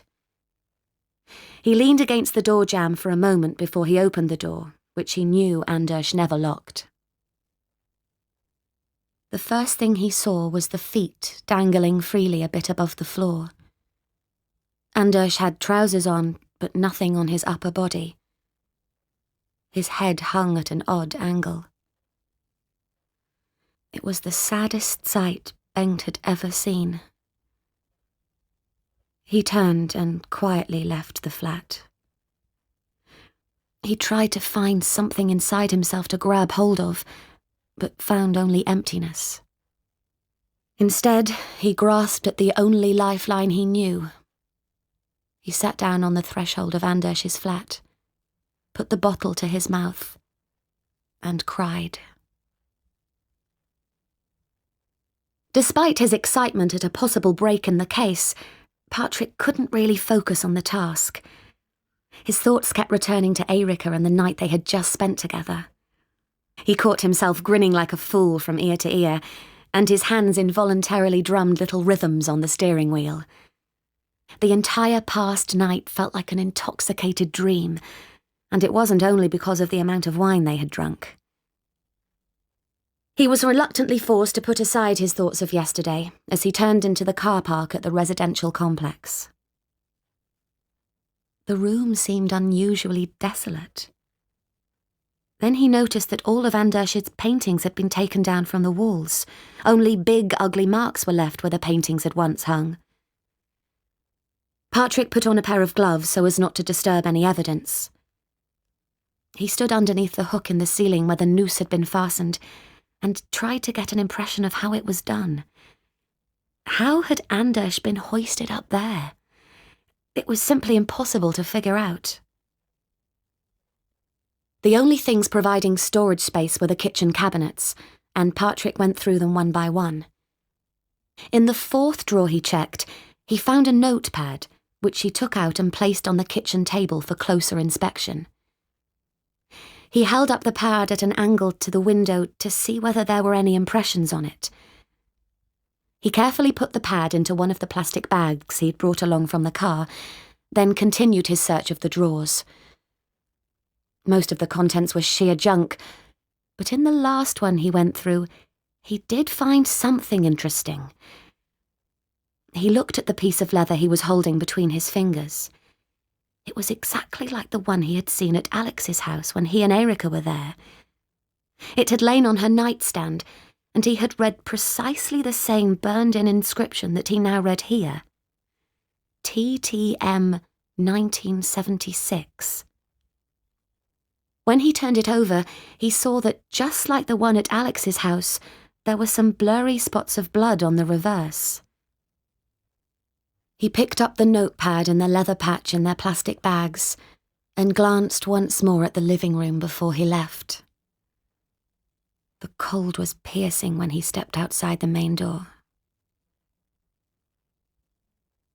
After Patrik left, Erica had tried to sleep for a couple of hours without success. All the feelings jostling inside her made her toss back and forth in bed. A smile kept creeping over her lips. There ought to be a law against being this happy. But this new clarity also made her realise that she could no longer flee from what had been occupying her thoughts the past few days. Ever since the true identity of the father of Alex's child had appeared like blazing letters in the sky, she had dreaded the confrontation. But the new strength that she felt inside made it possible. She knew what she had to do. The road to her destination was short, but it felt as if it took an eternity. When she turned into the car park below the Bard Hotel, Dan waved happily from the boat. She had guessed that he would be here. Hi, Erica. Hi. Dan kept working on his boat, but looked happy to have company. Erica glanced around a little nervously for Pernilla, Dan's wife. He hoisted a heavy roll of line onto his shoulder and turned towards Erica. He radiated strength and happiness, and it pained her that she would have to puncture that joy. But if she didn't do it, someone else would. The police in the worst case. Dan went up to the bow with the roll of line, tossed it onto the deck and came back to Erica, who was leaning against the railing in the stern. Erica gazed unseeing out at the horizon. I purchased my love for money, for me there was naught else to have. Dan laughed and finished the verse. Sing lovely, you soft burring strings, sing lovely of my only love. Erica wasn't smiling. Is Freuding still your favourite poet? Always has been, always will be. The kids at school claim they're going to puke if they read any more Freuding, but in my opinion it's impossible to read too much of his poetry. Yes, I still have that collection of his that you gave me when we were together. She was speaking to his back now, because Dan had turned round to move some crates of nets. Do you always give that book to your girlfriends? He stopped short with his chores and turned to Erica with a shocked expression. What do you mean? You got one, yes. Pernilla got one, although I doubt she ever bothered to read it. Erica saw an uneasy expression on his face. She gripped the railing she was leaning against a little harder with her mitten-clad hands, and looked him straight in the eye. And Alex? Did she get a copy too? Dan's face turned the same colour as the snow on the icy bay behind him. What do you mean, Alex? I was in Alex's house one evening last week, and someone came into the house while I was there. Someone who came straight up to the bedroom and took something away. At first I couldn't think of what it was, but then I checked the last call that Alex made from home. It was to your mobile, and that's when I remembered what was missing from the room. I have the exact same book at home. Dan didn't say a word, so she continued. It wasn't hard to work out why someone would take the trouble to go into Alex's house and then steal something as simple as a poetry book. There's a dedication in it, isn't there? A dedication that would point straight to the man who was her lover? With all my love, I surrender my passion. Dan.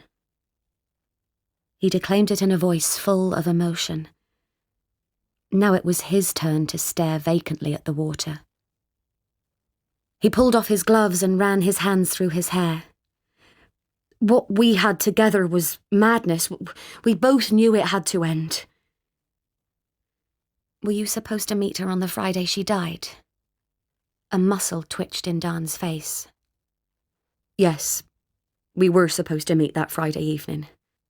Pernilla was going to visit her sister in Munkedal with the kids. I thought up some excuse about feeling out of sorts and preferring to stay at home. Pernilla went, but I stayed at home. I stayed away from Alex's because I was afraid. I didn't dare look her in the eye and tell her it was over. I was afraid to be the one who took that step. Dawn, she was pregnant with your child. Apparently, she had intended to tell you about it that Friday night. She'd prepared a feast and put champagne on ice. Dawn couldn't look at her. Grief welled up from somewhere deep inside him, and tears started running down his cheeks. He began to sob, putting his head in his hands. "How do you know she was pregnant?" The words came out in a stammer. I was with Birgit and Henrik at the police when they told us. Erica leaned forward and put her hand over Dawn's. Dawn, sooner or later the police will figure it out by themselves, and then you won't have a chance to explain to Pernilla the way you want to. Maybe it would even be a relief for both of you if you talked about it. Clear the air. But what if she leaves me? What if she takes the kids and leaves me, Erica? Where will I go then? I'm nothing without them. A tiny, tiny voice inside Erica whispered cruelly that he should have thought of that earlier, but stronger voices drowned it out. She leaned forward and put her arms around him. When he freed himself from her embrace and wiped away the tears, she saw that he had decided not to postpone the inevitable. As she drove away from the wharf, she looked at him in the rearview mirror, standing motionless on his beloved boat, with his eyes fixed on the horizon. She crossed her fingers that he would find the right words. It wasn't going to be easy. The doorbell echoed through the house. It took such a long time before he heard anyone inside that Patrik was about to turn round and go back to the car. But after waiting a while, he heard someone cautiously coming to the door. The door opened slowly inward, and he saw Nellie Lawrence giving him a puzzled look. He was surprised that she answered the door herself.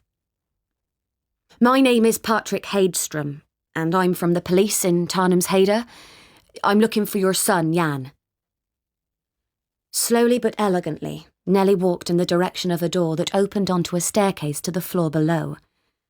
Patrik had heard that Jan had the cellar flat in the luxurious house. "Jan, you have a visitor. The police." A look filled with hidden meanings passed between mother and son when Jan came up the stairs into the front hall. Nellie nodded to Patrik and went into her room, and Jan came towards Patrik with outstretched hand and a smile showing a lot of teeth. Patrik had the sudden image of an alligator in his mind. A smiling alligator. "Jan Lawrence, pleased to meet you. I'm investigating the murder of Alex Wiekner, and I have a few questions I'd like to ask you if you don't mind." "Of course. I don't know how I can help, but that's your job to decide, not mine, isn't it?" The alligator grin again. "We can go down to my flat, then we won't disturb Mother up here." Patrik followed Jan down the stairs. The flat had been furnished by someone who believed in an ostentatious display of prosperity. There was a lot of gold fringe, velvet and brocade. Patrik knew that Jan had a wife and wondered which of them had insisted on the decor. Based on his own experience, he would guess the wife. Jan showed him into a small office. Besides a desk and a computer, there was also a sofa. They sat down at opposite ends, and Patrik took a notebook out of his bag. He scrutinised the man facing him. He looked too perfect. There wasn't a wrinkle in his shirt or suit. "One of the things that has come out during the investigation," Patrik began, is that Alex Wigner had a, what should I call it, relationship with Anders Nilsson. You know him, I assume. Jan smiled, a crooked, condescending smile. I see him down at the square sometimes with the other drunks, but do I know him? Well, no, actually I don't. His tone clearly revealed how absurd he thought the question was. But if that's true, why did Anders recently place a number of calls to your number? To his great satisfaction, Patrik saw the smile vanish from Jan's lips. Jan tried to buy time by lighting a cigar with great care while he avoided looking Patrik in the eye. If Anders rang here, I certainly don't understand why. I haven't spoken with him, and I don't think my wife has either. He sucked on his cigar and leaned back against the sofa with his arm nonchalantly stretched along the sofa pillows. Patrik said nothing. Come to think of it, I think I know what happened. Jan leaned forward and waved his cigar. Someone called our answering machine. All we heard was breathing on the tape, and several times when I answered the phone, there was nobody on the other end. It must have been Anders who somehow got hold of our number. Why would he call you? How should I know? Jan threw out his arms. Envy, perhaps? We have plenty of money and that grates on some people. People like Anders are always ready to blame their misfortune on others. I assume that you don't still have those calls you mentioned on the answering machine tape? Unfortunately, no. Jan frowned in an attempt to look regretful. Other messages were recorded over them. I'm sorry, I wish I could help you. But if he rings again, I'll make sure to save the tape. You can rest assured that Anders won't be ringing your home again. Oh, and why is that? Patrik couldn't tell whether his puzzled expression was genuine or phony. Because Anders has been murdered. A trail of ashes dribbled onto Jan's lap from the cigar. Anders was murdered. Yes, his body was found this morning. Patrik studied Jan closely. He decided to try another line of questioning. In Alex Wigner's home, we found an article that she had clipped out of Bohuslänningen about your brother's disappearance. Do you know why she might have been interested in saving that article? Once again, Jan threw his arms and opened his eyes wide as if to say that he had absolutely no idea. It was the big topic of conversation here in Fjällbacka many years ago. Perhaps she saved the article as a curiosity. Perhaps. What's your view about your brother's disappearance? There are a number of different theories. Well, Jan said, I think that Nils is having the time of his life in some nice hot country. Mother, on the other hand, is completely convinced that he met with an accident. Were you very close? No, I wouldn't say that. Nils was quite a bit older, and he wasn't entirely enchanted to have a foster brother to share his mama's attention. But we weren't mortal enemies either. I think we were mostly indifferent to each other. It was after Nils disappeared that you were adopted by Nellie, isn't that right? Yes, that's true. About a year later.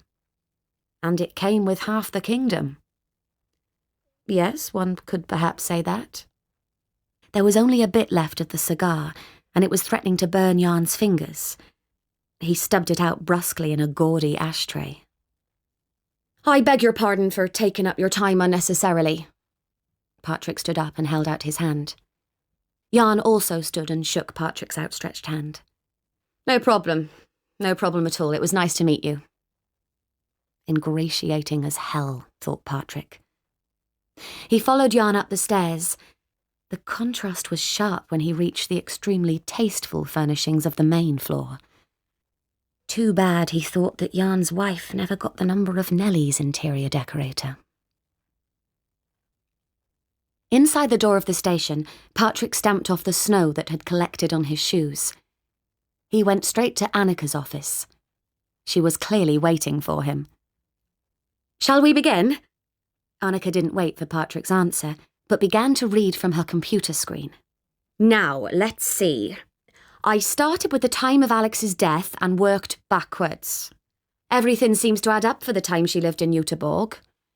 She started an art gallery with her friend in 1989. Before that, she went to university for 5 years in France, majoring in art history. She attended high school in Hvitfeldtska in Göteborg.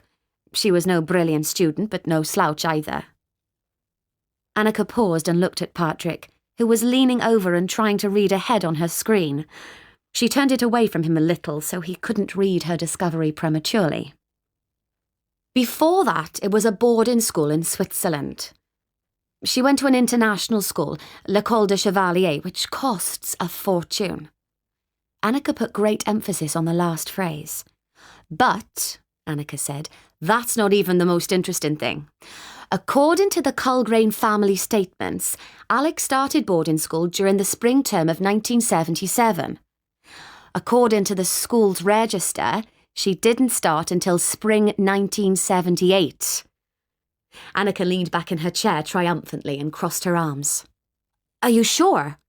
Patrik could hardly control his excitement. "I checked and double-checked and even triple-checked. The year from spring of 77 to spring of 78 is missing from Alex's life. We have no idea where she was. The family moved away from here in March 1977, and then there's nothing. Not a single shred of information until Alex starts at the school in Switzerland. At the same time, her parents show up in Göteborg. They buy a house and Carl Erik starts his new job as CEO of a medium-sized company in the wholesale trade." Patrik counted on his fingers. "Alex was born in 1967, so she was, 10 years old in 1977. Didn't you find any other gap in her history? And do the records show if any Alexandra Culgrain or Wiegner gave birth to a child?" "She could have had the baby abroad," Annika said. "During her time at the boarding school, for instance, or in France." "Of course. See if it's possible to get anything through international channels, and see if you can find any way to trace where the Culgrains went. Passports, visas, embassies. Somewhere there must be a record." As Erica prepared lunch, she was a little ashamed at what she had planned. When Dan came into the kitchen, Patrik gave Erica an inquisitive look. She cleared her throat and introduced them to each other. "Patrik Hedström, Dan Carlson. Dan has something he wants to tell you, but let's sit down first." She carried the pot of meat sauce into the dining room. "Patrik, Dan is here today because he has something to tell you, in your capacity as a policeman." She nodded to Dan, inviting him to begin. Dan was looking down at his plate. After another moment of embarrassed silence, he began to speak. "I'm the man Alex was seeing. I'm the father of the child she was expecting." There was a clatter as Patrik dropped his fork onto his plate. Erica put her hand on his arm and explained, "Dan is one of my oldest and dearest friends, Patrik. I found out that Dan was the man Alex had been seeing here in Fjällbacka. I invited both of you to lunch because I thought it would be easier to talk about it in these surroundings, rather than at the police station. Dan has nothing to do with the murder, Patrik. He'll tell you everything you want to know about himself and Alex, but he swears that he never hurt her in any way, and I believe him." Patrik still didn't look particularly pleased. "I'd like to talk with Dan alone, Erica."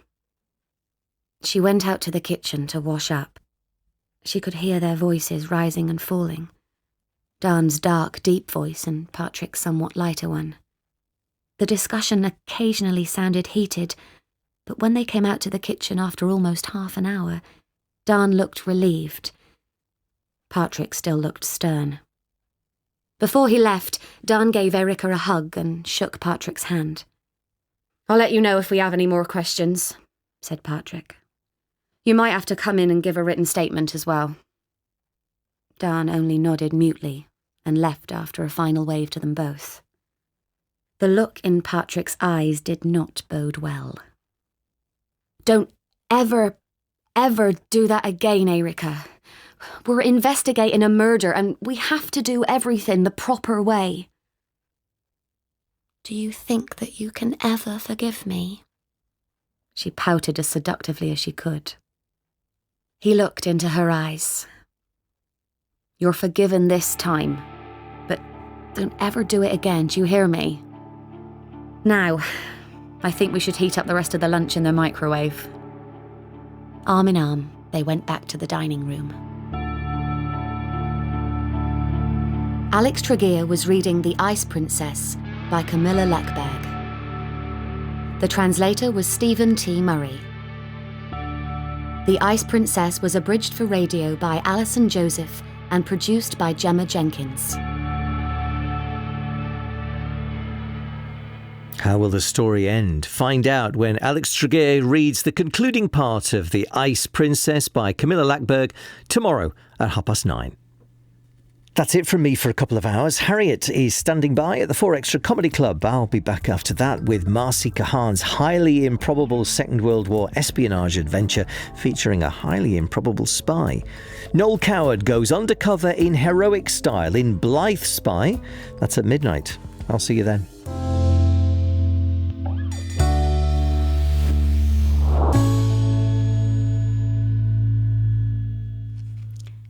Hello and welcome back to the Comedy Club. I am Harriet Kemsley and I started to tell you yesterday about what happened when I took part in Mastermind, specialising in sloths.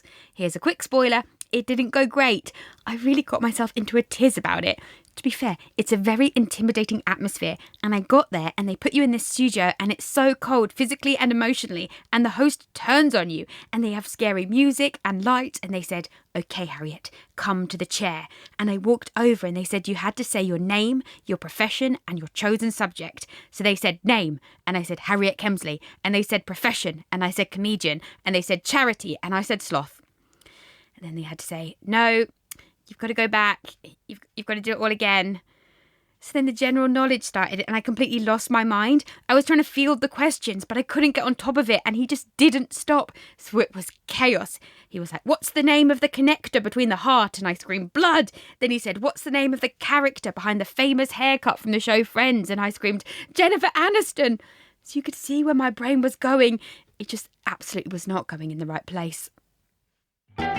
Hello and welcome. Welcome to the Comedy Club. Welcome to the Comedy Club, everybody. Here on the radio. Funny comedy laugh time. Seriously, though, let's have some comedy. It's Thursday, and coming up tonight, we've an hour of music and comedy from none other than the great Eric Idle at 10:30. Made in 1973, Radio 5 was Idle's first solo venture, coming out a year before Rutland Weekend Television, which you may also remember. And then, rounding off tonight's Comedy Club, we continue Richard Herring's series that looks at controversial objects, and this week it's a public school tie. Don't miss Objective at 11:30.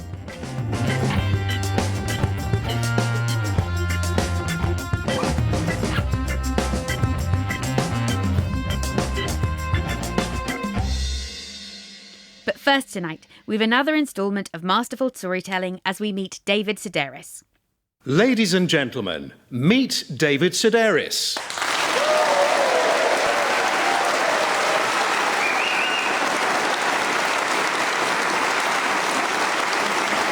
Thank you.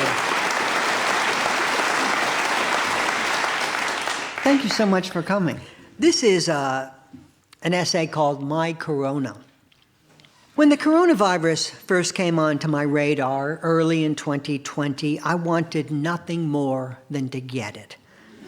Then I listened to a lengthy podcast on how gruesome it was and decided that instead, I wanted Hugh to get it. Not to die, of course, or even to suffer all that much. Swedish thriller about the consequences of suppressing painful truths reaches its chilling conclusion. Patrik Hedström, investigating officer into the murder of Alexandra Wigner, has arranged a meeting with the victim's parents and her husband, Henrik. He needs them to tell him why no school records exist for Alex from 1977.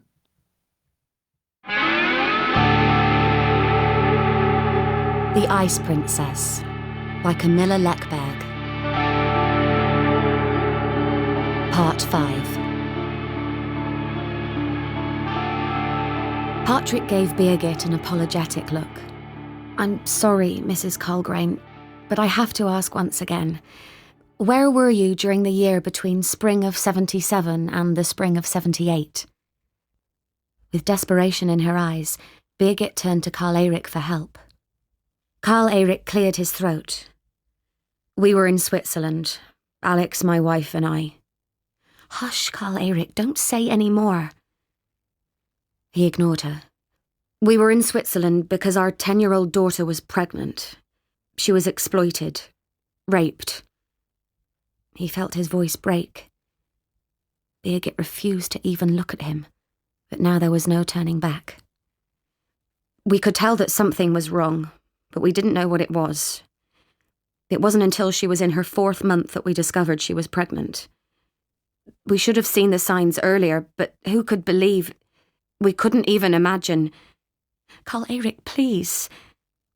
Birgit's face was like a grey mask, but now the words came pouring forth and he couldn't stop them. "We hushed it all up. We took her out of school, went abroad and stayed there until she gave birth to the child. No one could know anything about it because what would people say? After Alex had the baby, we registered her at the boarding school, returned to Göteborg and got on with our lives." He leaned back in the armchair and gripped the armrests hard. Henrik was the first to speak. "Why didn't you tell anyone? Why didn't Alex say anything? I knew she was hiding something from me, but not this." Karl-Erik threw out his hands in a resigned gesture. There was nothing he could say to Alex's husband. Patrik fought hard to retain his professionalism, but it was obvious that he was shaken. "Was it..." Patrik hesitated. "Was it Nils Lawrence?" "Who's Nils Lawrence?" asked Henrik.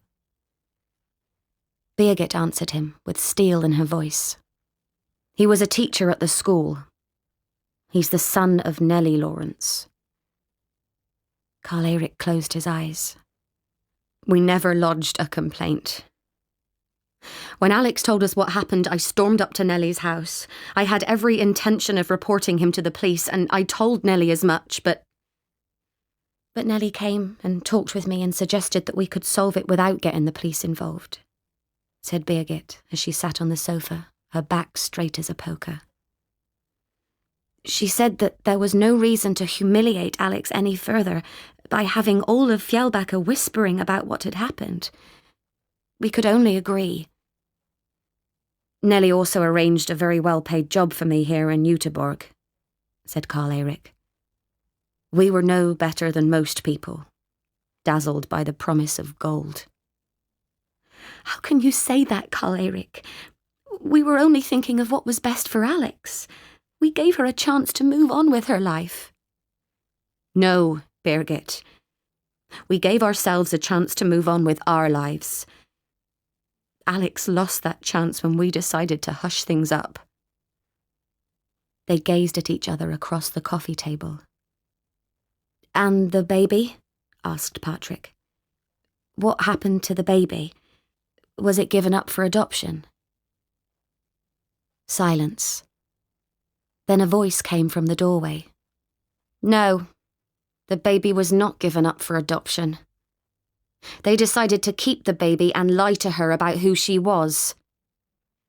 "Julia, I thought you were up in your room." Karl-Erik turned to see Julia standing in the doorway. He wondered how long she'd been standing there. She was leaning against the door jamb with her arms crossed. Her entire body radiated spite. Even though it was 4 in the afternoon, she still hadn't changed out of her pyjamas. If it hadn't been for Nellie, or should I say grandmother, you never would have said anything to me, would you? You never would have got round to telling me that my mother is not my mother, but my grandmother. And Papa is not my Papa, but my grandfather. And above all, that my sister is not my sister, but my mama. Are you following this, or should I go over it one more time? It's a bit complicated. The sarcastic comment was directed at Patrik. It almost looked as if Julia enjoyed seeing the dismayed expression on his face. Perverse, isn't it? She lowered her voice to a theatrical whisper and put her finger to her lips. But hush. You mustn't tell anyone, because what would people say? Imagine if they started gossiping about the well-to-do Colgrain family. She raised her voice again. But thank goodness Nellie told me everything last summer when I was working at the cannery. She told me what I had a right to know, who I really am. My whole life I felt like an outsider, that I didn't belong in this family. Now I understand why. The bastard child who was born out of rape, and you forced her to be reminded of it every time she looked at me. Do you really not see how cruel that was? Carl Eric flinched at her words as if he'd been slapped. He knew that she was right. Henrik looked as if he could hardly breathe. He leaned his head forward towards his lap and closed his eyes. But Julia... Birgit reached out her arms to Julia in an awkward, entreating gesture. Julia just turned her back to her in contempt, and they heard her stamping up the stairs. I'm really sorry, said Patrik, throwing out his hands in a gesture of resignation. I knew that something wasn't right, but I never would have imagined this. I don't know what to say. We don't know what to say ourselves, especially to each other. Carl Eric looked at his wife. How long did the abuse go on, do you know? Probably at least a couple of months, maybe up to a year. He hesitated. And there you have the answer to your earlier question. Which one do you mean? Said Patrik. The one about the connection between Alex and Anders. Anders was also a victim. The day before we were going to move, we found a note that Alex had written to Anders. It seems that he too had been molested by Nils. Obviously they had understood somehow, or found out that they were both in the same situation, and they turned to each other for comfort. I took the note over to Vera Nilsson. I told her what had happened to Alex, and probably what had happened to Anders. It was one of the hardest things I've ever done. Anders is, or was, he corrected himself quickly, all she had. I suppose I hoped that Vera would be able to do what we weren't brave enough to do. Report Nils and hold him responsible for what he had done. But nothing happened, so I assume that Vera felt just as weak as we did. And you have no idea where Nils went? No idea. But wherever he is, I hope he's suffering. That devil. Patrik drove slowly from Selvik down towards the centre of town. He parked the car in the lot by Eva's Foods and walked the rest of the way. Vera opened the door almost immediately. She gave him a questioning look, but stepped aside when he asked to come in. She preceded him into the kitchen, and they sat down at the kitchen table. He saw dark circles under her eyes, a sign of her grief after her son's death. On the table lay an old photo album, and he guessed that if he opened it, he'd see pictures of Anders from his childhood. It was hard for him to come here, to visit a mother who was grieving for a son who had only been dead a few days. Patrik spoke slowly and clearly, as if to a child. We've investigated Anders's death as a murder, and we've also searched for a connection with the murder of Alexandra Wigner, a woman with whom we know he had a relationship. But then I found this at Anders's flat, this notepad. When he pressed the pen into the paper, it also left an impression on the sheet underneath. That's how we were able to retrieve the message. She fingered the paper for a moment. I saw him at once. I felt like my heart stopped that instant. You've read the letter, you know what it says. That he couldn't go on living, that life was one long torment for him, and now he couldn't fight it anymore. Must have sat there in the kitchen for an hour, maybe 2, I don't really know. Her gaze was steady, but Patrik could see from her trembling hands that her outward calm was a sham. But why, Vera? You're too young to understand. The contempt for suicides still sits deep in people here in the coastal regions. I didn't want people to talk like that about my little boy. They've talked enough rubbish about him over the years. There was a touch of steel in Vera's voice. For all these years she had devoted herself to protecting and helping her son, and although Patrik still didn't understand her motive, it was perhaps only natural that she continued to protect him even after his death. I spoke with Alex's parents, Patrik said, who made certain claims about Nils Lawrence. According to them, Nils Lawrence sexually assaulted Alex, and they claimed that Anders was also abused. Vera sat ramrod stiff on the edge of the kitchen chair. After a moment of internal struggle, she slowly got up. I don't want to talk about ancient history. I want you to go now. If you want to charge me for what I did when I found Anders, then you know where to find me. But I don't intend to help you root about in things that would be best left buried. Just one question. Did you ever talk to Alexandra about this? Yes, I did.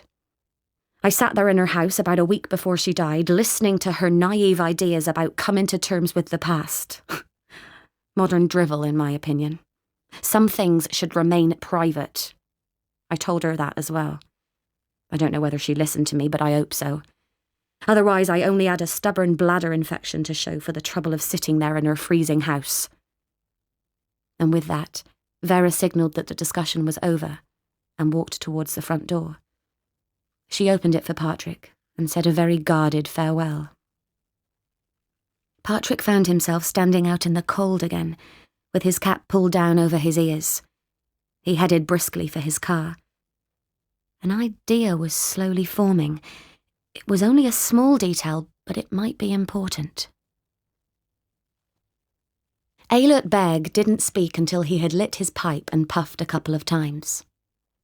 I always used to go there on Fridays to check on everything before she arrived in the evening. So the last time I was there was the Friday before that. No, actually, we had to go to our youngest son's 40th birthday party on Friday, so I went on the Thursday evening instead. How was the house then? Did you notice anything unusual? Eilert puffed slowly on his pipe as he thought. No, everything was fine. I did a round through the house and the cellar, but everything looked good. I locked the house carefully when I left, as always. She'd given me my own key. And the furnace, was it working? Was there heat in the house? Oh, yeah, certainly. There was nothing wrong with the furnace then. Must have gone out sometime after I was there. I don't understand what importance that has. Eilert temporarily took the pipe out of his mouth. To be quite honest, I don't know if it is important, but thank you for your help. Eilert began collecting the coffee cups and plates, as his wife Svea accompanied Patrik to the front door under a constant stream of words. He heaved a sigh of relief when the door closed behind him. What a frightful woman. But he had got the confirmation he wanted. Now he was quite sure that he knew who had murdered Alex Wigner. The ceremony at Anders's funeral had been short and dreary. With her head bowed, Vera walked slowly up the gravel path towards the church. The cold wind was whipping hard, and she had tied her scarf like a kerchief over her head. For a second, Patrik hesitated, then hurried to catch up with her. Lovely ceremony. She smiled bitterly. You know as well as I do that Anders's funeral was just as pathetic as most of his life. But thanks anyway. They walked slowly in the direction of Vera's home, which was only a couple of 100 yards from the church. Nonchalantly, Patrik said, "What I think is most tragic about this whole story is that a child also had to die." Vera turned towards him. She stopped and grabbed hold of his sleeve. "What child? What are you talking about?" "Alexandra's child. She was pregnant when she was murdered. In her 3rd month." "Her husband," Vera stammered. But Patrik continued with forced coldness. "Her husband had nothing to do with it. No, the father seems to be someone she used to meet here in Fjällbacka." Vera was holding so hard onto his sleeve that her knuckles turned white. "Good Lord. Good Lord.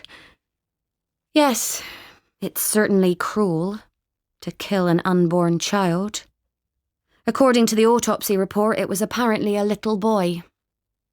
They were standing under the big chestnut tree, 50 yards from Vera's house.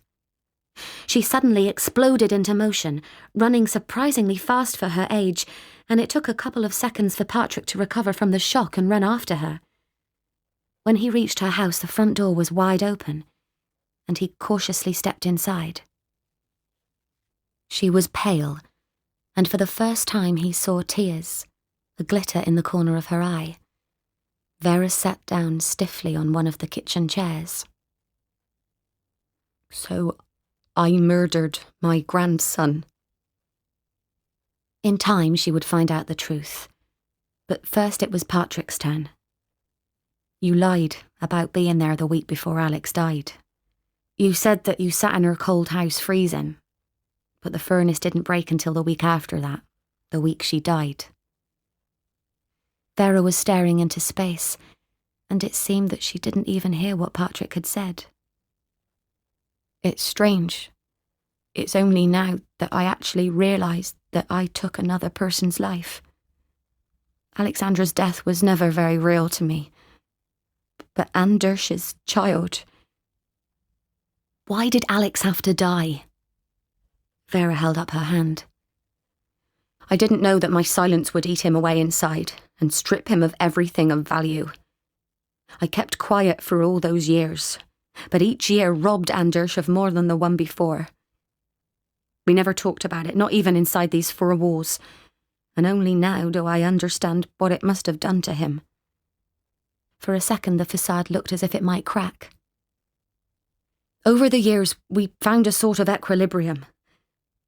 Then Anders told me that Alex wanted to expose what had happened to them.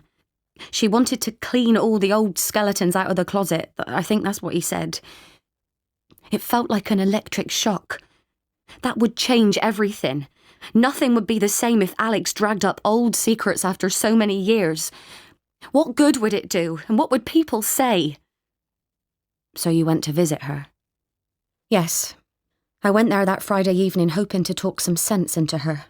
Make her understand that she couldn't single-handedly make a decision that would affect us all." "But she didn't understand?" Vera gave a bitter smile. "No, she didn't. I tried to appeal to her. I explained to her how difficult it would be for Anders if she made public what had happened.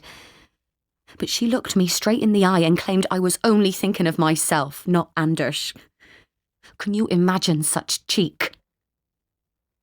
The rage that a moment before had been ignited in Vera's eyes was extinguished just as quickly as it had appeared, and was replaced by an indifferent, dead look. She continued in a monotone. "Something burst inside me when I heard her make such an outrageous claim, when I had done everything with Anders's best interests at heart. I could almost hear a click in my head, and I simply acted without thinking. I had my sleeping pills with me in my purse, and when she went into the kitchen, I crumbled a few tablets into her cider glass. I hadn't really thought out what I should do next. I got the idea that I would make it look like a suicide." Her voice was toneless. It sounded as if she were relating a completely normal, everyday event, not a murder. "I had to drag her into the bathroom and maneuver her into the tub. I washed off the glass I drank out of, turned off the lights, locked the door and put the spare key back in its place. Patrik forced his voice to remain calm. You understand that you'll have to come with me now, don't you? May I just gather up a few things to take with me? In the doorway, she turned round. How was I to know she was pregnant? It was impossible for me to know, don't you think? Patrik could only nod mutely. In time, he would tell her that the child wasn't Anders's, but for the time being, he didn't want to disturb the balance of trust they had established. There were several more people she would have to tell her story to before they could close the case on Alexandra Wigner for good.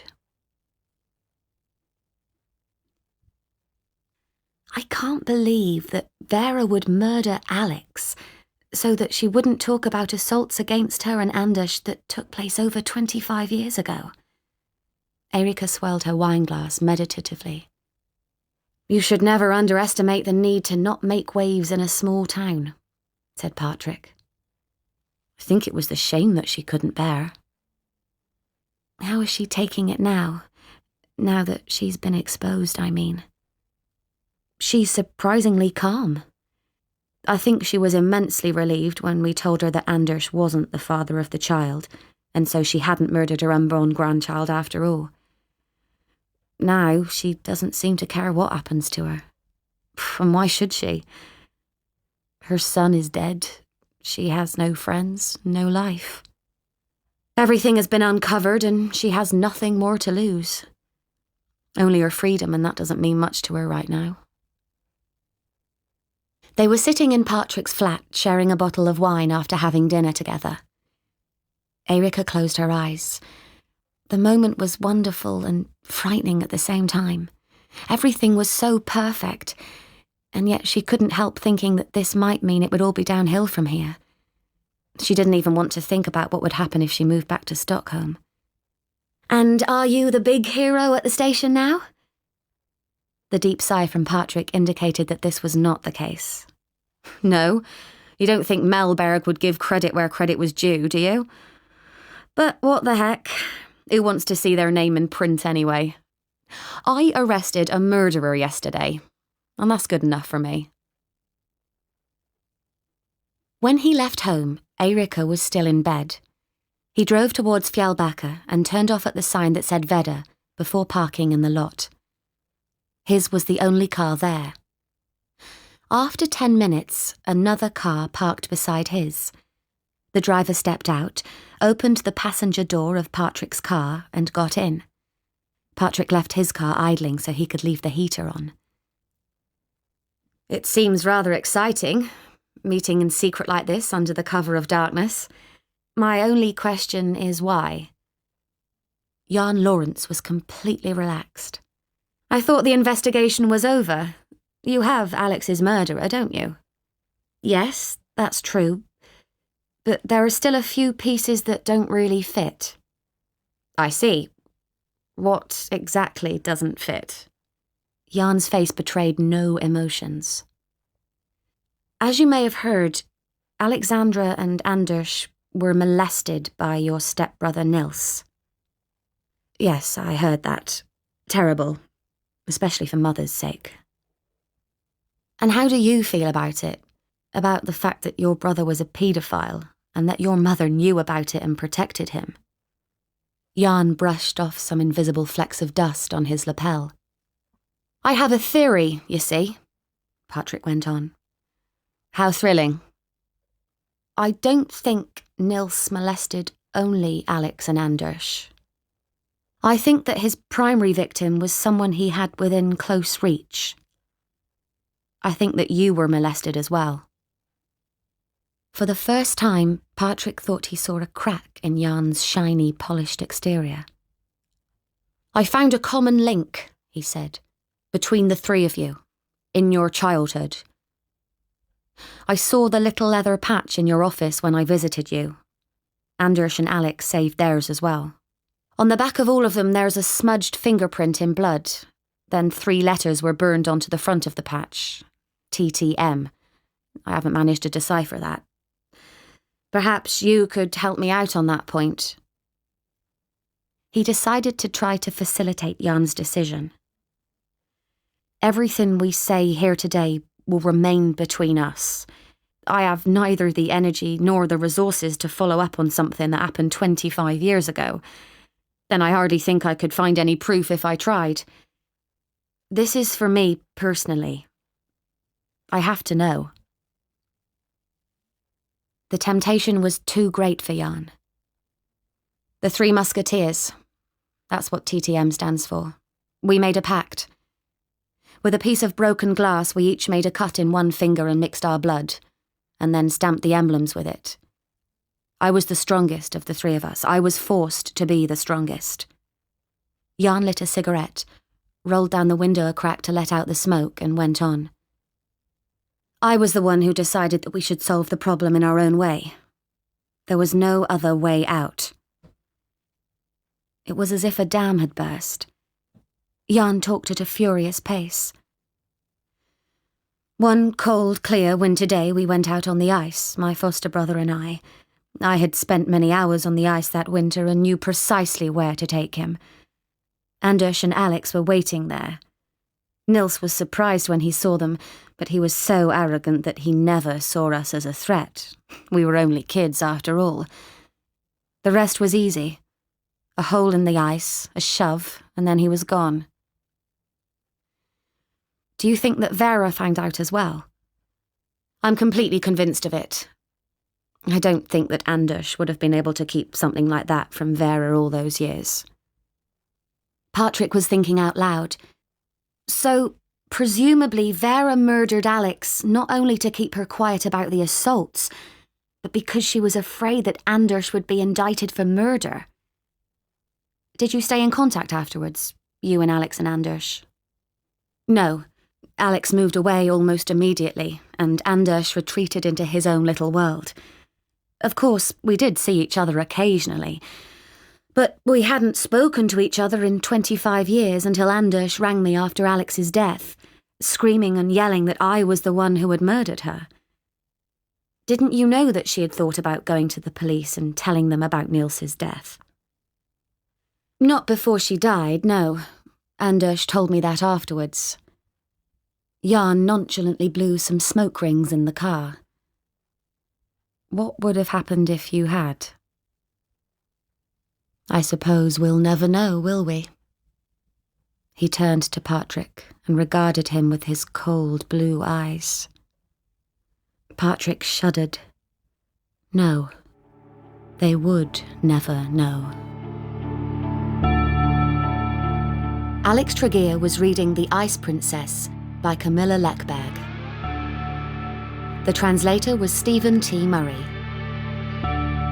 The Ice Princess was abridged for radio by Alison Joseph and produced by Gemma Jenkins.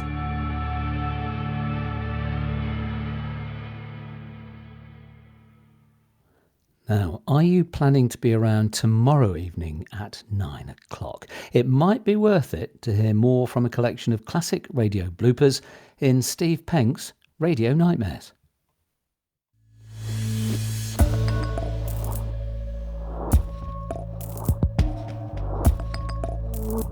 Harriet Kemsley is on the way, bearing some very nice treats on tonight's Comedy Club. Nick Briggs will have an invitation to join him in the Seventh Dimension at midnight, and I'll be here again from 1 o'clock with a drama that hypothesises that Noel Coward may have been involved in a murder investigation. I'll leave that with you.